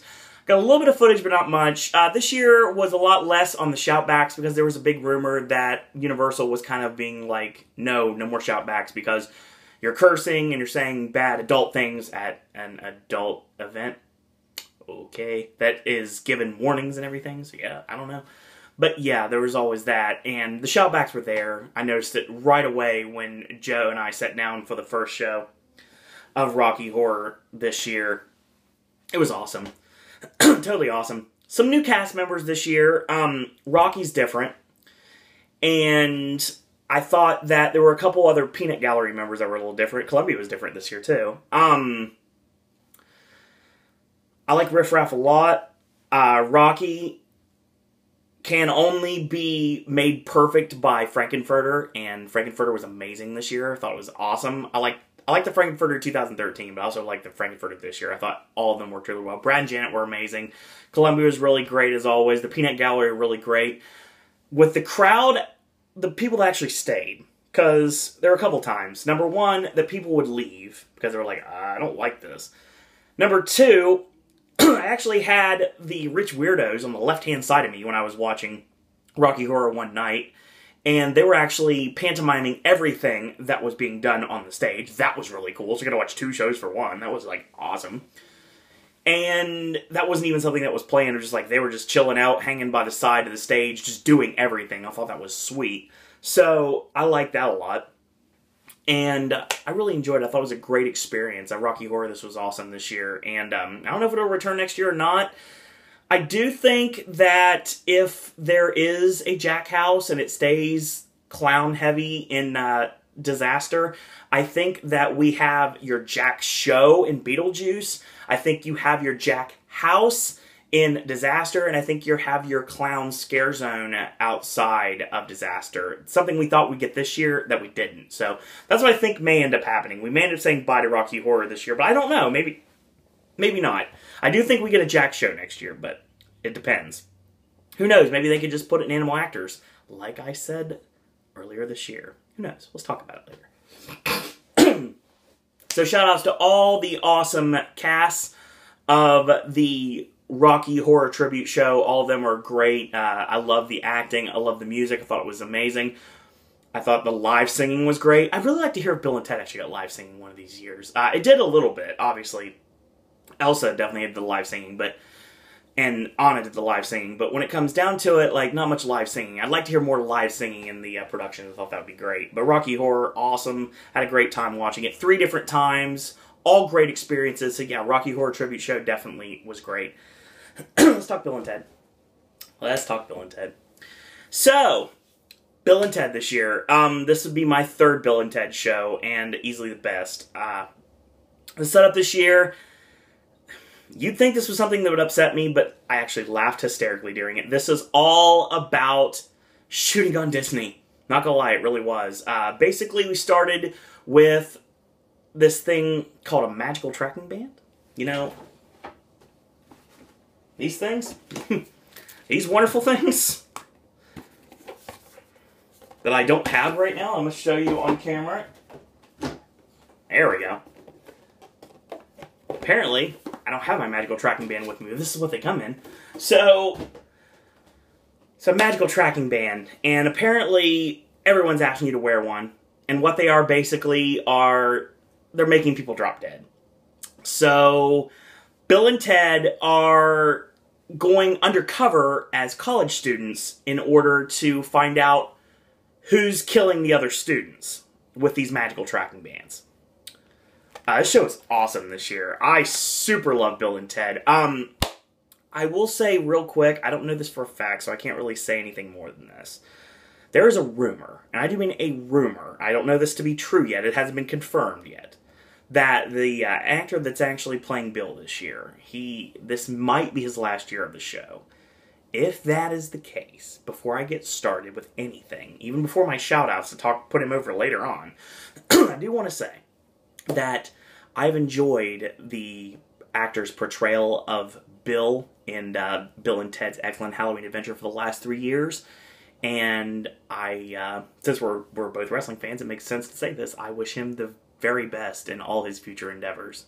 And I'm not being ironic or making a joke here. I'm being completely honest. I really hope that the next thing that he ends up doing, whether it's Universal, another theme park, or anything else, I'm sure he'll do amazing at it because he's an awesome actor. He definitely knows what he's doing. He's super funny. He's got great comic timing.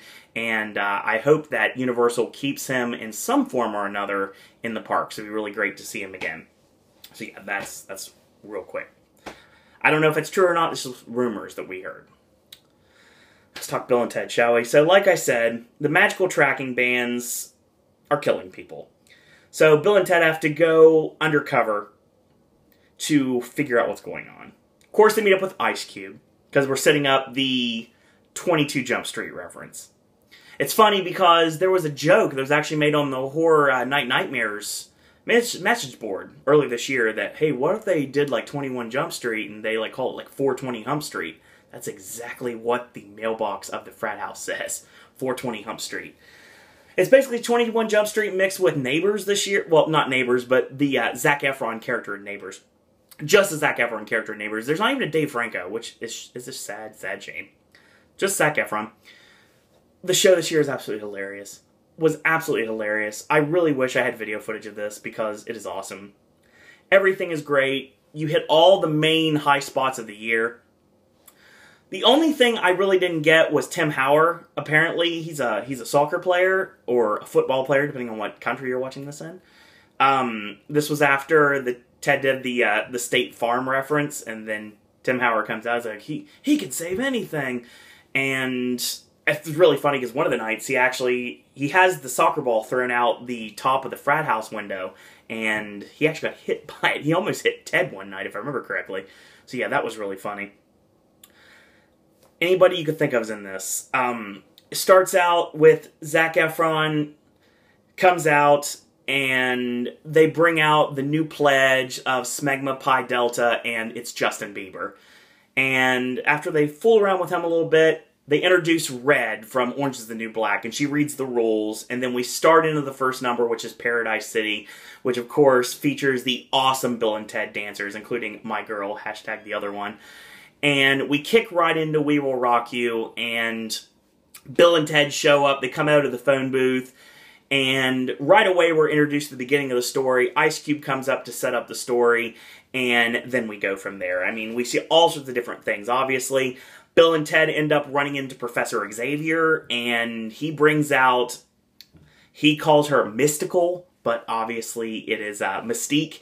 And Mystique turns into Miley Cyrus. Miley Cyrus turns into Michael Fassbender as Magneto.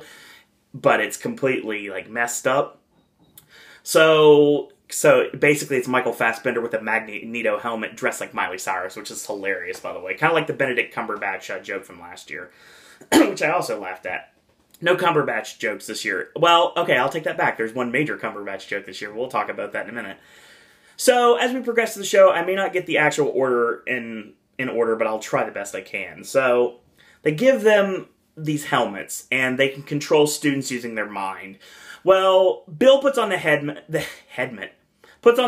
and immediately you hear, like, nothing but a good time, and it's, like, rocking out, and it's really cool, and you're seeing, like, pictures of, like, women, and all sorts of, like, dude-related things. It's like, my brain is awesome, you try it, and Ted's like, excellent, and all of a sudden, he sees this, I believe it's like a mouse eating a piece of cheese alone with Say Something playing in the background, and it's absolutely hilarious. So he takes off the helmet, and he's like, this thing's full of crap, and this thing's a piece of crap, and then all of a sudden, out of nowhere, you hear guns, and here comes Barkhad Abdi, Muse from Captain Phillips, coming out, and he does the look at me, and we, of course, building to the I am the captain now, and then, of course, he says he's a wild stallion, and Ted's like, well, can you play drums? And he's like, no. And it's like, well, you're not a wild stallion then. And of course he walks away sad and everything. We got the Teenage Mutant Ninja Turtles. April O'Neil comes out. Megan Fox. Like, Megan Fox, you suck. And she's like, yeah, sometimes I do. And he's like, how in the hell are you April O'Neil? And then she, of course, unzips her shirt and, like, she shows her cleave. And he's like, well, those are two compelling arguments, Bill says. And they were like, we're the Turtles. And then they basically enter the fact that the Turtles are kind of had a hard time with their movie. So they're doing other films for money. So they start playing the porn-style music. And you see a turtle getting it on with a croc. And that was when the You Go Donatello line gets brought out by Ted. And Donald Sterling comes out, who came out earlier in the show. And, of course, he's doing his racist stuff. He's like, I'm just an old man. I don't know what I'm doing. And I thought that was done really well. King Joffrey returns from Game of Thrones. This sets up a joke that brings out Star-Lord from Guardians of the Galaxy, which kicks you into another really awesome musical number, starting with Shout into Turn Down for What? And I thought that was really cool. We get a really awesome scene where you have... Obviously, Breaking Bad's huge this year. Like, absolutely huge this year. Walter White comes out. And he comes out with blue cupcakes. And they may or may not be laced with something. And he's basically baking for the fraternity, trying to become a better person. So he gives the cupcakes to Bill and Ted. And he says, these cupcakes are laced with acid. Any second, one of you two are going to freak out. And enjoy your trip, boys. Toodles. And then all of a sudden, Bill and Ted hit the ground. Everything is awesome, or a knockoff version of it from the Lego movie hits, and you get to see Emmett and Wildstyle come out, and then they start humping each other, which is hilarious to see Godzilla come out, and then Walter White comes out, is like, I'm the one who knocks boots, and it was like really cool, and from the top of the actual frat, you actually see Bill and Ted puppets, like Crank Yanker style, and Bill, of course, mentions the fact that the Muppet movie sucks. And they use the line, say yes to the dress. And earlier on in the show, when Ice Cube nonchalantly steals the phone booth, we get the Bye Felicia. So yeah, that was really cool. Really enjoyed the show. So Smog comes out, and it's Benedict Cumberbatch, or it's not Benedict Cumberbatch. It's actually a very southern accent. And it's funny because it's actually Mike Aiello doing the voice of Smog.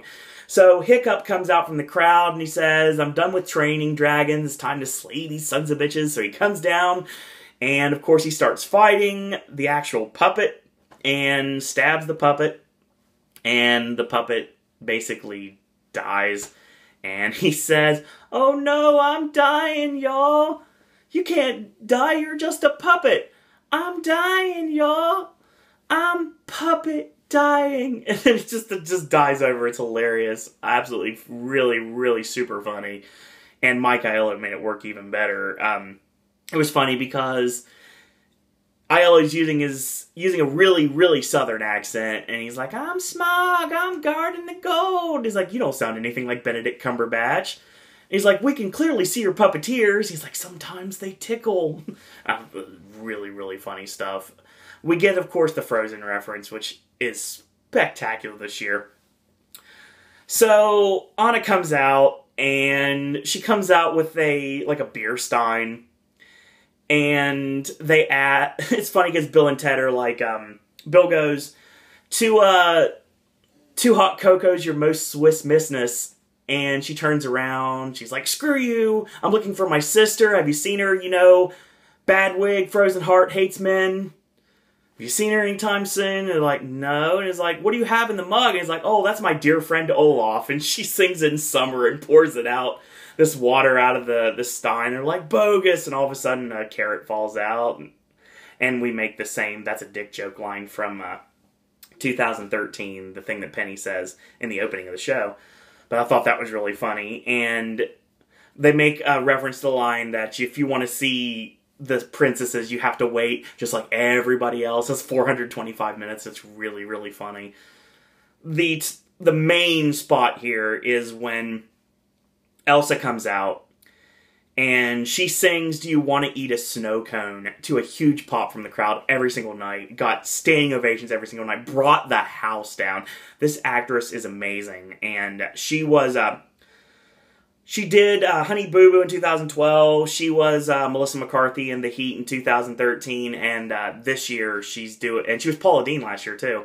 But yeah, this year she is Elsa. And it's awesome because when you do your Bill and Ted audition, obviously you do this and that, but she actually wrote this song just for her audition, and they put it in the show. That's how amazing it is, and that's a kudos to Jason Horne, who's a brilliant writer of the actual Bill and Ted script. So yeah, she comes out, and it's just absolutely hilarious. So if you get a chance to check that out, please do. I'm sure there's snippets on YouTube somewhere, and check that out. It's brought down the house every single night. Maleficent comes in somewhere in the show, and she is, like, I know I'm all over the place, but I'm remembering things as I can, because obviously I haven't seen the show since the end of September. So, Maleficent's in the show, and she's flying. The Daniel Bryan theme is playing, even though it's not called that, obviously. And it's like, Ted's like, I didn't know Maleficent doesn't have wings to fly. And then all of a sudden, the same joke from last year, the doll Maleficent falls down and dead. So then here comes Barkhad Abdi again, and he says, I am the Supreme now, and Bill's like, oh, I got it, it's a Coven reference. And he's like, I am the Kim Kardashian, and Ted's like, well, he does have the butt for it, and I am the Sleepy Hollow, and it's like, you're just saying anything now, and then Baze like, well, why don't you leave and take her with you? So he leaves and everything, and we end up getting a, I really enjoyed the frat bachelor. It's the beginning of the show. The guy comes out and he's like, welcome to Smegma Pi Delta's Date a Brother Night. And then all of a sudden, Juan Pablo comes out with his giant rose and he's setting everything up. And this is when obviously Bill and Ted are looking for the person that's killing everyone. So he brings out Scarlett Johansson as Lucy, and then brings out, it's funny because he brings out Shailene Woodley as Triss from Divergent, because they call her Katniss from the Hunger Games first, and it's like, no, I'm Triss, you know, from Divergent. And of course, Juan Pablo doesn't care. And then all of a sudden, he brings out Annie from the new Annie movie, looking nothing like Quivention A. Wallace, but still, really funny. What's up, Diddy Warbucks? And it's like, oh, my chocolate princess. And he's like, oh, Sandy, you're so crazy. Woof, woof. And I just like, thought that was really funny. It's like, maybe Juan Pablo's the killer. And then all of a sudden, he dies. He's like, Liv Moss. And he's like, done the party. So, then of course, we set up the finale, and Zac Efron comes out, and he's like, no, I'm here to have a good time. I'm not the person in charge. And then he announces John Travolta to announce his arrival, the guy that's actually really behind all this. And of course, he does the jokes, and he does the mispronouncing of the names, of course. He's like, it would be my honor, is like, bow down to the wickedly talented Adele Dazeem. And everyone's like, ah. And then all of a sudden he's like, Denzel, Raheem. He's like, no, why do you always get my name wrong? And he takes his mask off, and he does the hand jive, and he says, sorry, brain fart. And all of a sudden he's like, why do you always get my name wrong all the time? You know what? Forget this. He takes his mask off. It's Shia LaBeouf. Shia LaBeouf's been behind this the whole time. And it's not just him. It's him, and now, of course, he's got Guy Fieri with him. From drive-ins, diners, and dives, I smell toast. And Ted's like, that's that douche canoe that wears sunglasses on the back of his head. He's like, soccer moms dig it, bro. And then, of course, he brings out Bono. For me, it was Bono. For a lot of other people, it was Renee Zellweger, because playing on her new facial features now, apparently. I didn't get to see that. I just saw Bono. It's like, get your music off my iPhone. It became, get your music off my bet iPhone, jerk, after opening weekend. And Shia's like, no one wants that stuff even for free. And then, of course, we got our battling, and it comes out to the Mortal Kombat theme, which is amazing. Everybody battles, and it's really awesome, because at one point, Bill and Ted both do the Hulk Hogan, you! And then, all of a sudden, everything is over. Shia's got the detonator, and he's about ready to take care of everyone. And during the very well choreographed fight sequence, as Ted so eloquently puts it, we've put all the magic bands on you. So obviously the magical tracking bands are now on the arm of Shia LaBeouf. So he lifts his shirt up, and lo and behold, they're all in his arm. So he's like, he runs away, and he's like, you can't do this. I'm still famous. I'm Even Stevens, damn you. I was in holes. And he goes off into the house that was actually used during the Wild West stunt show back in the day, the one that exploded. And, of course, that doesn't end well. And that was the end of the show. And, of course, we go into the end of the show, which is a really awesome musical number and showcases everyone in the cast. Really awesome Ice Ice Baby rap from Anna and Elsa. I really enjoyed that very much. And I really, really wish I had that list right now of actually how it goes, because I really appreciate somebody coming up with something that amazing. I thought that was spectacular. So, yeah, I just wanted to, I'm trying to find it here while I can on camera, so, yeah, let me see what we got here. So, yeah, here it is. Alright, fair enough, I got it. So it's like, oh god, this is Sir Disney rapping. It's like, alright, freeze, shut up and listen. Guess who's back with the same old convention, Fantasyland, but it ain't newfangled, a little like Brave and a lot like Tangled. Wicked, but without the wizard. A blow harder than a cold-ass blizzard. Love me or leave me, that's alright. You better watch out or you get frostbite. If it's too hot, yo, she'll make it snow. Check out this hook and serious guys, just let it go. And then, of course, it goes in the Ice Ice Baby and they mouth, it's just a movie, which is absolutely hilarious. So, yeah. That was awesome this year. Shout out to everyone in Bill and Ted. I actually got to meet Bill and Ted for the first time in person this year, and it was spectacular. I loved every single second of it. You guys are awesome, and Ted is going to be returning for sure, so it was great to talk to him. They're both big wrestling fans, so it makes perfect sense during Fancy. It's funny because we start with the Daniel Bryan, and then it's like Kane, and The Undertaker, and it would reverse that. And then it's just like Santino Marella, which I still can't do the Cobra right to this day. And Cesaro, which is really cool. I thought that was awesome in every single way possible. Bill and Ted was amazing this year. Totally spectacular. If you didn't get to see it, you totally missed out. Shout out to everyone in Bill and Ted. Awesome cast of everything. And a special shout out to the very beautiful and talented, hashtag the other one, the very gorgeous blonde that is in the dance portion of the show. I really hope eventually they give her some sort of a speaking part in the show. I know she's just dance, but still, I really liked just once. That'd be pretty cool. So yeah, really awesome, awesome show this year. So that was Halloween Horror Nights this year. It was amazing. This video has gone on a lot longer than I thought it would, honestly, because I talked a lot about Bill and Ted. I basically went over pretty much the entire show. I don't think I missed anything. If I did, I'm sorry about that. This has been like almost a 2-hour video. So, what I'm going to try to do, I'm going to continue this, and then I'm going to do a part 2, I guess I'm going to say, and I'm going to finish with the rest of my thoughts after that. So I'm going to try to get you to 2 hours, and then I'm going to finish what we've got. So, sorry it's so long. Hopefully you guys are still with me. You may still be. You may not be. Who knows? So, if you're still here, thank you.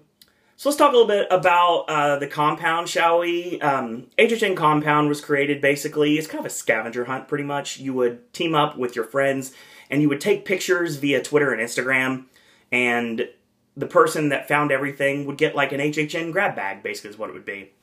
You get a Compound bag, like a t-shirt, which is like a recon mission t-shirt, and a lot of other things as well. Actually, in the second part of this video, I'll show you about the recon mission t-shirt, because I have one.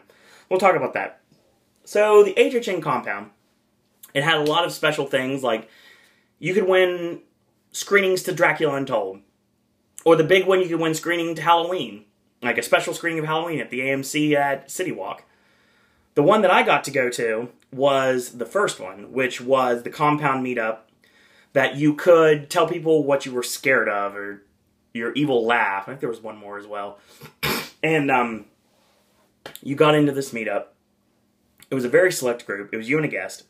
We went over to the Hard Rock, and we had some cake pops, got to see how the desserts were made, got to talk to Doc from this season of Face Off. Then all of a sudden, Voodoo Queen comes out again with the Baron and interrupts, and it was just like mingle time, like hang out with them, take pictures with everyone, have pictures with everybody, pictures with the Doc, pictures with the Queen, pictures with the Baron. It was great. Got to hang out with Joe that day, and Tim was there, and Brian and Haight were there, and Erik was there. It was a really awesome experience. I totally enjoyed it. And then after that was over, we actually got to go through Halloween with Mike Aiello. So Aiello took us through a mini Unmasking the Horror tour of Halloween, and it was spectacular. Totally loved it. The main thing we did after this was they actually let us go through the house 2 by 2.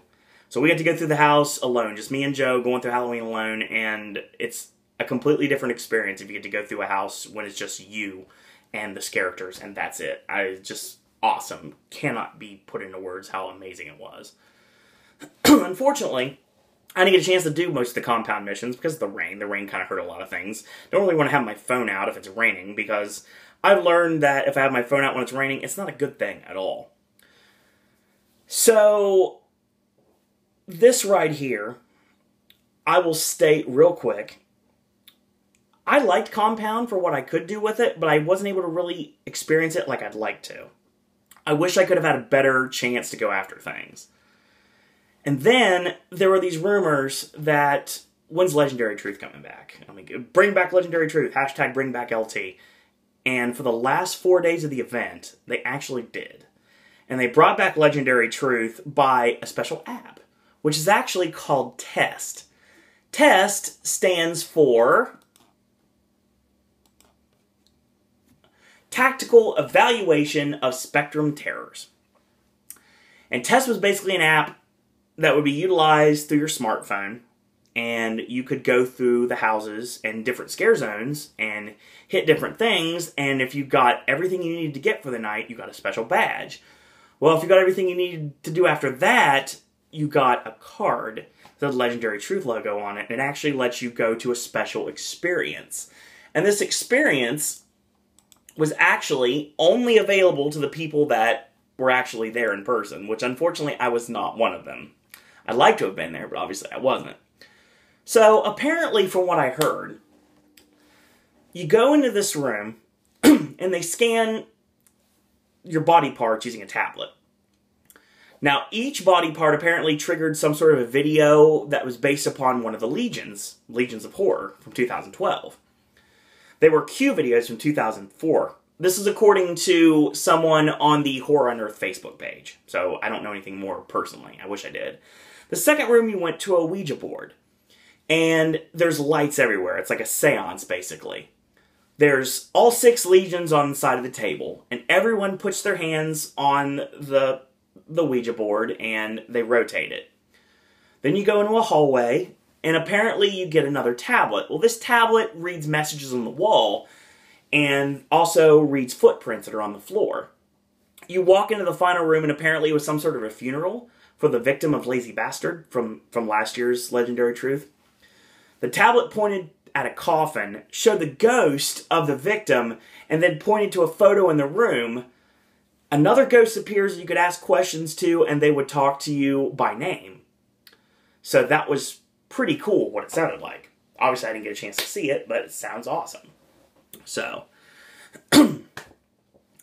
this video is taking forever, and I'm very sorry about that. But don't worry, there's going to be a part 2. So, join me for part 2 where I talk about my swag and ideas I have for 2015. So, if you're still with me, then thank you, and I will see you in a few.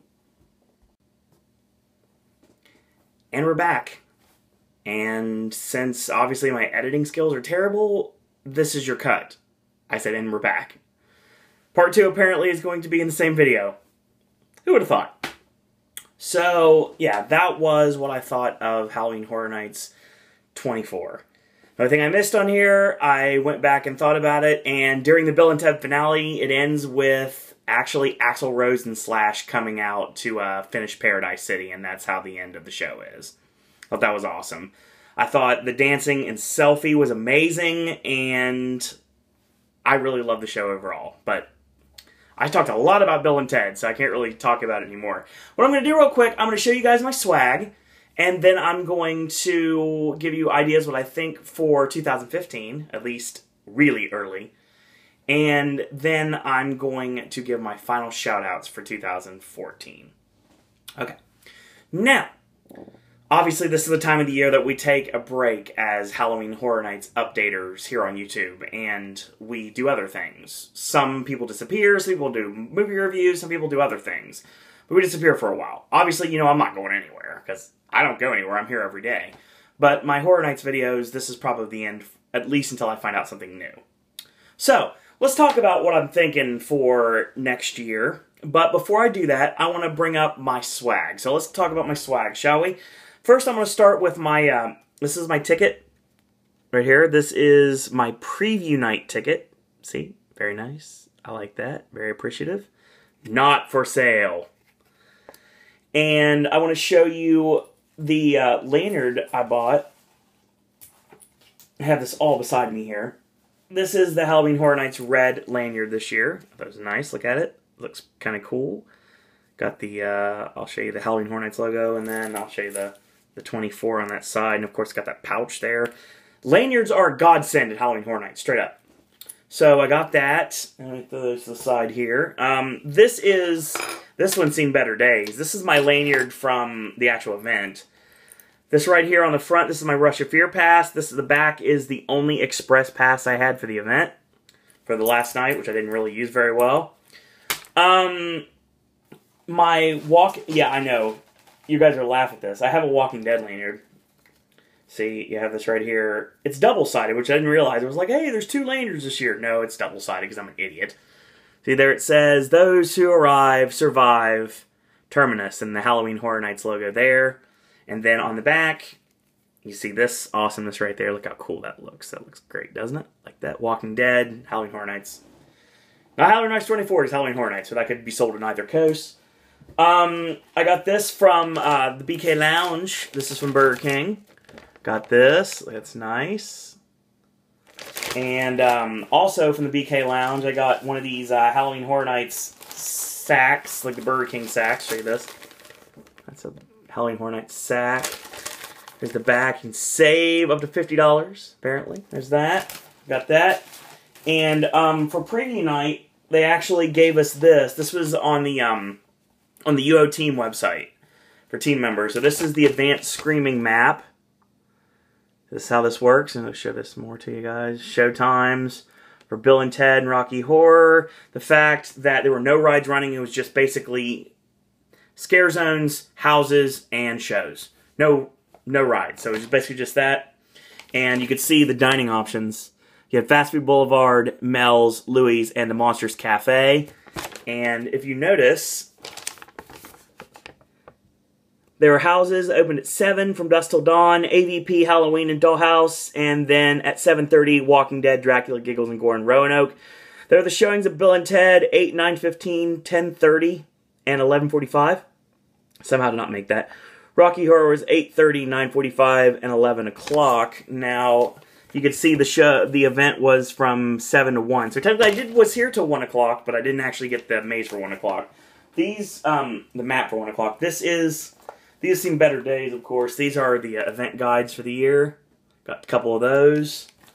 And I'll show you some of the cool, awesome things I got as well. This is my my Blinky Cup. This one actually, a drunk guy, laughing maniacally, dropped this in City Walk. Mine. And this one right here was actually left at the table at Red Oven. So I was like, sure. So I took it. I washed it, don't worry. I want to show you some other things I got here. This is my my Good Guys Chucky vinyl here. Look how awesome that looks. See, it's a side in here. I'll show you this. It's Chucky, and you can read that if you'd like. Check that out, and we'll go finish with Chucky. A lot of Chucky this year, obviously, and I'll talk about speculation for Chucky in a minute. There was also a vinyl pin that actually sold out rather quickly. This is the Chucky vinyl pin. Got that. Look how nice that is. Look how shiny that is. Limited edition of 1,000. I'd buy that. There was the Zombie Child. I thought that was kind of cool. See, you can see like the... Yeah, I like that. And the main Walking Dead pen for the year is this right here. See, Walking Dead logo, Halloween Horror Nights 24. And if you're an annual pass holder, you got access to this wonderful pin. So this is the annual pass holder pin, which pretty much sold out after opening weekend. You buy that. I'll show you the shirts real quick. I wasn't able to get all the shirts this year. I wanted to get more than I did. I will show you my Compound shirt real quick. This is my Compound shirt. See, it says Recon Mission logo on the front, on the back. Hashtag HHN Compound. And then the shirt I'm wearing, which is, I'll stand up for you guys. See, this is my American Werewolf in London shirt. Because we didn't get the shirt last year, Hollywood got the maze this year, so that means we got to share merchandise. And in this case, it actually worked. They also had Halloween shirts, Alien vs. Predator shirts, a lot of Walking Dead merchandise. A hoodie that I didn't get because it had Walking Dead on it. Please, I implore you, 2015, give me something without the Walking Dead on it for a hoodie so I can actually buy one, because I really want a Halloween Horror Nights hoodie, but I don't have one. Here's the house shirt for the year. It says, "Fear will eat you alive," and on the back, I like this, the presentation of the houses here. That's really cool. You got Walking Dead, Alien vs. Predator, From Dusk Till Dawn, Halloween, Dollhouse of the Damned, Giggles and Gore Incorporated, and Roanoke Cannibal Colony. Right at the bottom here is Dracula Untold. These logos are awesome. Like, I love, like right here, I love the Giggles and Gore logo. Look how cool that is. That is badass in every way possible. So yeah, that was the merch I got. There's a couple things I wanted to show you guys there real quick. Let's talk about 25 real quick. Halloween Horror Nights 25. Silver anniversary of the event. There's a lot of things that possibly could come up. Now, every year, there seems to be hints of what's coming the next year. Now, in 2013, there were crows. And a lot of people were thinking that would be, even including myself, I jumped on it too, said it might be the return of the Nightingales. And I think that the Nightingales will return, but next year. I think the Nightingales sequel, for whether it's this, I think it might be the Civil War, or it's going to be another war regardless. It's going to be another battle for the Nightingales. I think Nightingales returns next year. I mentioned the success of Bayou of Blood and the Voodoo Queen. I do think the Voodoo Queen is going to get her own backstory. We'll find out more about it, and she's actually going to get her own house. I think that's going to be the catalyst for the first ever Universal Orlando Voodoo House. I think that that is actually going to happen next year. I think that's a really good possibility. We already know two things. We already know the dates. And I actually changed my actual dates for my trip next year just because of this. Because obviously this is an important time of year. Halloween Horror Nights right now is starting on September 25th, and it's going to run until Halloween night. Doesn't say how many days. I think we're looking at the 25th anniversary, starting on the 25th, 25 nights of terror. That's what I'm thinking right now. I really do think we get 25 event nights. And I think I've got it figured out to the point that it actually makes perfect sense. So, big news. Jack's back. We thought he'd return this year. He didn't. We know for a fact he's coming back next year. Will he bring the icons with him? Will we see the return of the caretaker, or the usher, or the director, or, like, to a lesser extent, like, maybe the return of like, Bloody Mary, or Elsa Strick, the storyteller. I know a lot of people don't like that character, but still, it could come back. Could we see icons that never were, like Cindy Kane and Eddie? Could we see them? Are we going to see the return of Fear? What's going to happen next year? There's a lot of possible things that could happen. I think Jack comes back with a show. I think Jack will be a part of a house. I think Jack will be a part of a scare zone. Do I think Jack the Clown is the icon next year? Yes and no. Jack will be the focal point to the fan base. The Walking Dead will be the focal point to the general public. Yes, I think The Walking Dead does return next year, and I think it makes perfect sense. It was one of the busiest mazes this year. This house had waits of at least an hour, if not longer. Most of the times a lot longer. Hour and a half, 2 hours. I saw 3-hour waits for this house. Insane. Walking Dead's not going anywhere anytime soon. You have a sprung tent as a possibility. You can take it, make it low-key. You can go back to like a low-key Walking Dead house. You could do a dual-run house. Like I said before, you can have you as the perspective of a survivor and you have walkers everywhere, or you are a walker and you have survivors everywhere. So it'd be like a choose-your-own-adventure type maze. I think it'd be pretty fun. And I'm not saying house, I'm saying maze here, because it really would be a maze, and it'd be totally awesome. Or we get our extreme house. And with the Legendary Truth technology that was tested out in the last 4 days, I think that actually might equal out to our extreme house. And if they do an extreme house, only one place comes to mind, and that's the Carnage Warehouse, which means this has to be a 2-park event next year. And I think there's a really good chance that's going to happen. I think we put Bill and Ted back in Toon Lagoon, and we free up Fear Factor. If it's still there, they may start getting rid of it by then. Who knows? I think that may have some more time before you do anything with it, but at least, probably. If you do a 2-park event, you put Bill and Ted in Toon Lagoon. You put Jack the Clown Show potentially in Fear Factor. And you'd leave Rocky Horror in Beetlejuice. So that way you have 3 shows that are siphoning out all of your crowds. You have all your rides. I would open, if you can, I would open Diagon Alley on a very limited basis. I know you could do it like Stay and Scream at Diagon Alley, but I would open it somewhat for a limited basis. Like, it's only open for a couple of hours. That's it. But those couple of hours, you could attend Halloween Horror Nights, and the only way you could leave in that way, I mean, it could be open to people that are, like I said, like I did this year. You could open it like 2 hours later. I would open it to guests that are already at Islands, have Islands go over there, take the Hogwarts Express back to Islands, because they can't leave through Studios, because Studios has Halloween Horror Nights. So I think that Gringotts needs to be running probably during the event next year, at least to help with crowds a bit.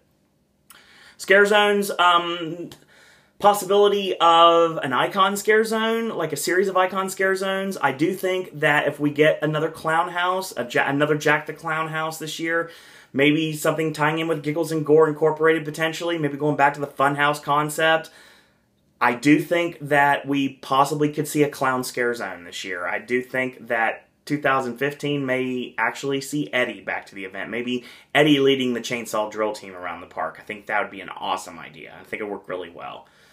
Now, do you put a different house for each icon? You could have, but with the general public being so engrossed in the event, I don't think you can anymore. I think that you can have the icons maybe in one house, or you can have them in a scare zone, but it's going to be a lot of IPs next year. I do think that we get a return of houses of the past. I think there's at least 1 or 2 houses from the past that return. Do I think we get 9 houses next year? Absolutely. I think we even could get 10 houses next year. I say you could possibly do, I would suggest the 2 sprungs with possibly a 3rd sprung, or a 3rd, like, maybe using the Men in Black queue potentially. It never gets utilized. Maybe use it for something so that area is not as dead. I mean, that corner would be, like, popping, but I mean, still, I mean, you can't really do anything because you have a nice little dead spot from the end of Bayou all the way to Bill and Ted that only is permeated by the fact that you have the entrance to Halloween, and that was the only thing you had, the entrance to the sprung over by Men in Black. But maybe you utilize the Men in Black queue potentially. Maybe you're not using Disaster's queue next year. Maybe Disasters might be going away soon. Maybe Twister's going away soon. We don't know. We don't know what exactly is true and what's exactly false right now. We know there's a lot of things coming in Universal's future. Some things that are known by everyone, some things that are known by someone, and some that are complete rumors. So if you believe that, I would say the 2 sprungs, for sure. I say the parade building. I would say the sound stages, I say 4 sound stages, if not 5. That's 8 right there. And then you have 2 crossovers at IOA. You have the Carnage Warehouse, and you possibly have maybe Jurassic Park, potentially. You could use Jurassic Park. You could use Jurassic Park and Lost Continent. That's pretty much all you can use. Or you could, like, put the Treeks and Foons back in Seuss if you want to do it that way. You can't use Potter, and I don't think you can use Marvel, so you really don't have many options at Islands, but I think it would work, because Toon Lagoon would also be where you put Bill and Ted, so it's possible. I think it could happen.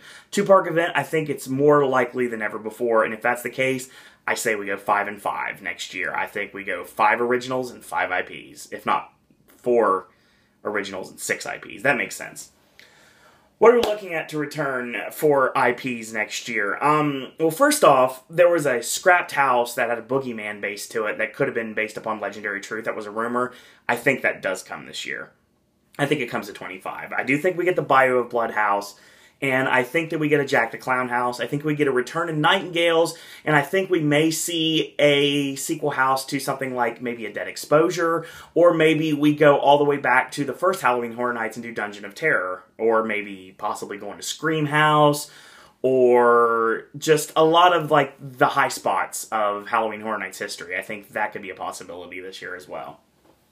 For IPs, what we're looking at right now, The Walking Dead will return. What I'm thinking with all the hints, I know it's probably not smart to look at it, but it's all the hints. Number 1, Resident Evil, the Elm Street sign.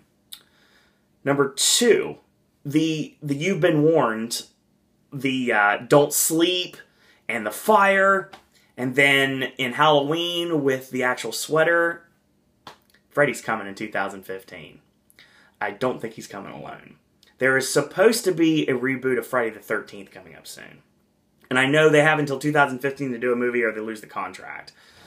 So, what I'm thinking right now is with the popularity of Alien vs. Predator, and the fact that Nightmare was really well-liked, but Friday not necessarily was in Carnival of Carnage year, I think we get Freddy vs. Jason next year. I think it's not a guarantee, but I think it's, like, this is early speculation. So, Freddy vs. Jason next year. I think I'm going to get what I want next year. I think we're going to get Scream. I'm really super excited if that happens. I do think we could end up seeing a lot of paranormal next year. I would think we would maybe do like an all-night die-in 3 if the director gets some sort of a house of his own, and maybe focusing on iconic paranormal movies, or like new paranormal movies, like the Jason Blumhouse basically is what it would be. And other high spots, like you could talk about The Woman in Black, or Poltergeist is being rebooted next year, and obviously Sinister 2 comes out next year. Paranormal Activity is something they would want to do for a while. And obviously, a lot of people want The Conjuring, and there's always The Exorcist hanging above everybody's head. So if you can't get the rights to The Exorcist to do a full house, why not have it as... Why don't we have the scene from The Exorcist when Regan's showing her love for pea soup? Why don't we have that scene in a house? And that's the only scene of The Exorcist. I think that would be awesome. If they can't get the rights to the actual thing, then bring it in that form. Are we going to see Stephen King next year? Probably not.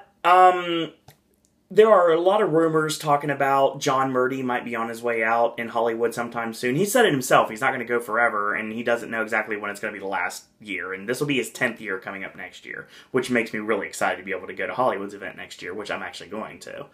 But I will state right now that I believe during John Murdy's last year, we get The Exorcist, we share The Exorcist, and we share Trick or Treat. So do I think we get Trick or Treat next year?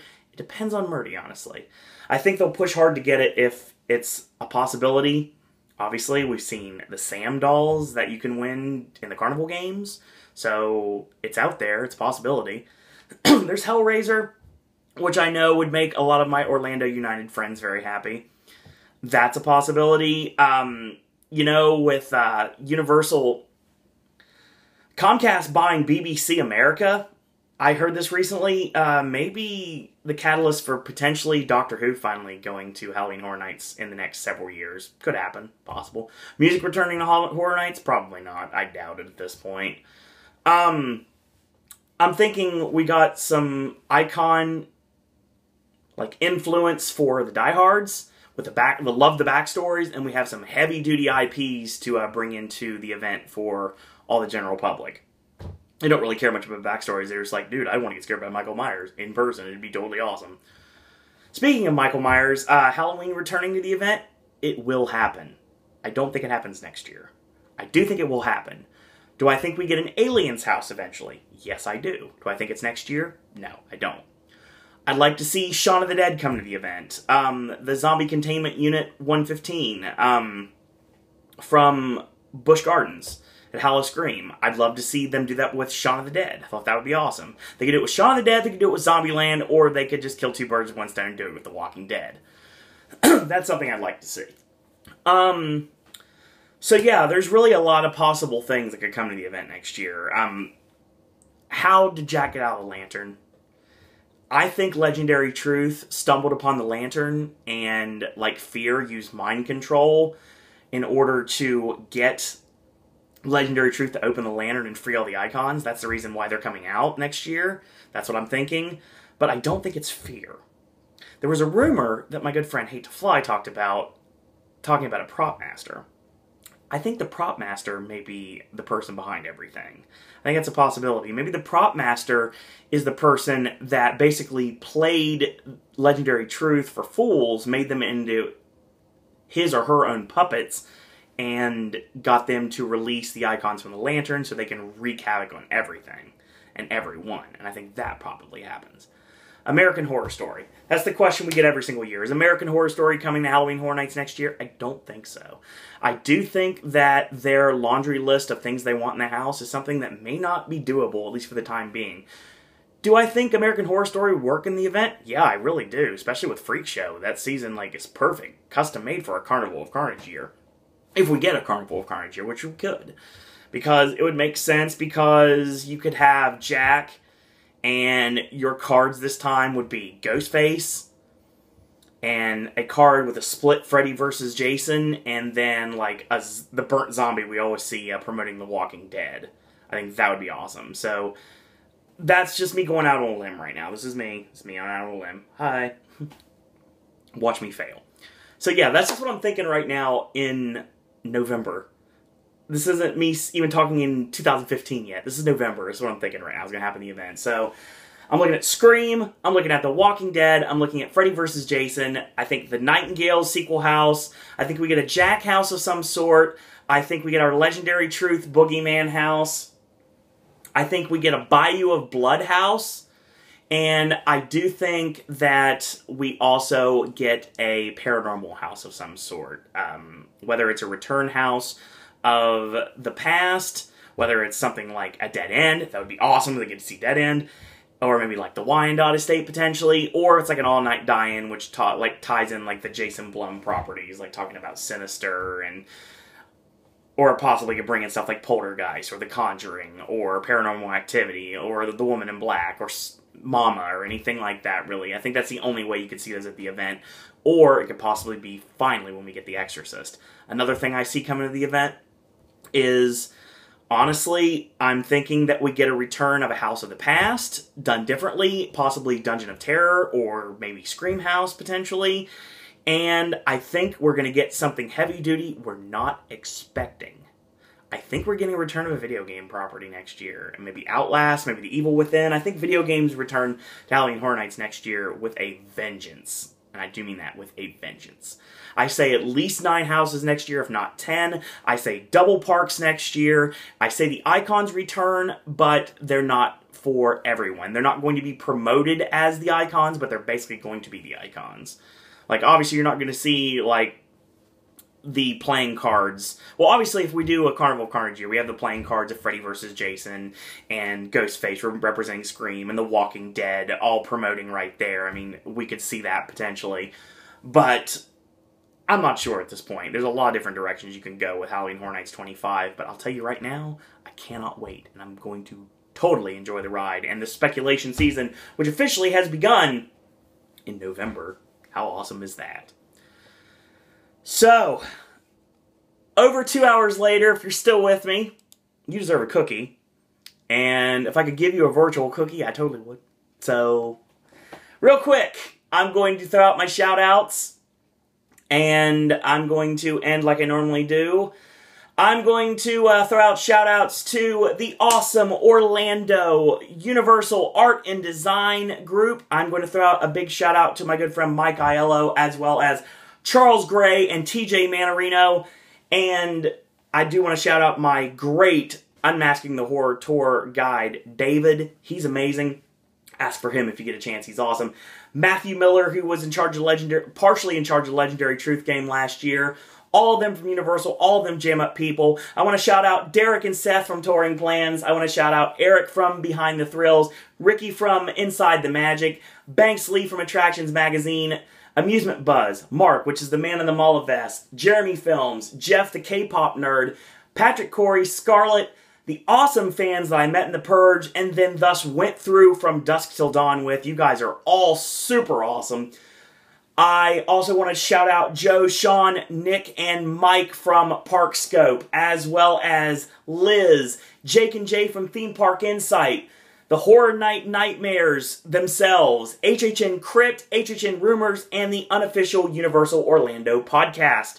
I also want to throw out big shout-outs to my fellow YouTube Halloween Horror Nights updaters and friends as well. Shout-outs to John, Vic, Neil, Aaron, and Kane of the Horror Nights updaters, Matt, HHN Legacy, Admiral HHN, Tristan, the HHN Fan 16, Thrill Seeker Network, and continued props also going to Ian, Brandon, Quentin, and Doug, the director, who I got to hang out with John and Ian that night at Halloween Horror Nights. Really awesome. I want to shout out to Mystic Freak, Jeremy, and Sean from the Halloween Horror Nights Facebook pages, the various ones.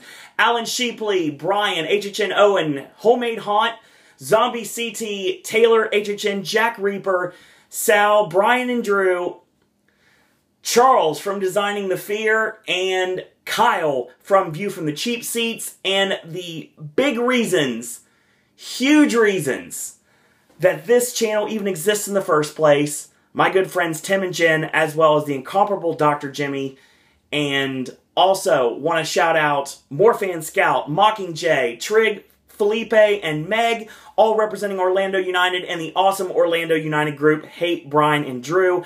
And once again, my good friend in Orlando, Joe, thank you to all of yous. You guys are great. I'm waiting for The Godfather tomorrow. Thank you to all of you out there. You all are super amazing. Shoutouts to all the cast, the crew of every House, Scarezone, show, and street experience from this year. Shoutouts to Jason and PJ for making Bill and Ted most excellent every year. And the great Jason Horne for tremendous scripts every single year. Shoutouts to every single one of the cast of Bill and Ted. And 100% a special shoutout going to my favorite beautiful blonde, hashtag the other one from Bill and Ted. So, as always, real quick, if you haven't yet followed Halloween Horror Nights Orlando on Twitter, you can do so at Horror Nights ORL. They follow me. Perhaps they'll follow you some of these days, and you can check out the actual news from the actual source. If you'd like to check out the forums, Halloween Horror Nights forums all over the internet, you can check out Horror Night Nightmares, as well as Orlando United, and HHN-related sites on the internet, such as HHNCrypt.com, DesigningFear.com, HHNRumors.com, InsideTheMagic.com, BehindTheThrills.com, ThemeParkInsight.com, and Parkscope.blogspot.com. And big shout-outs to all the Halloween Horror Nights updaters on YouTube. Dr. Jimmy is under Docimo.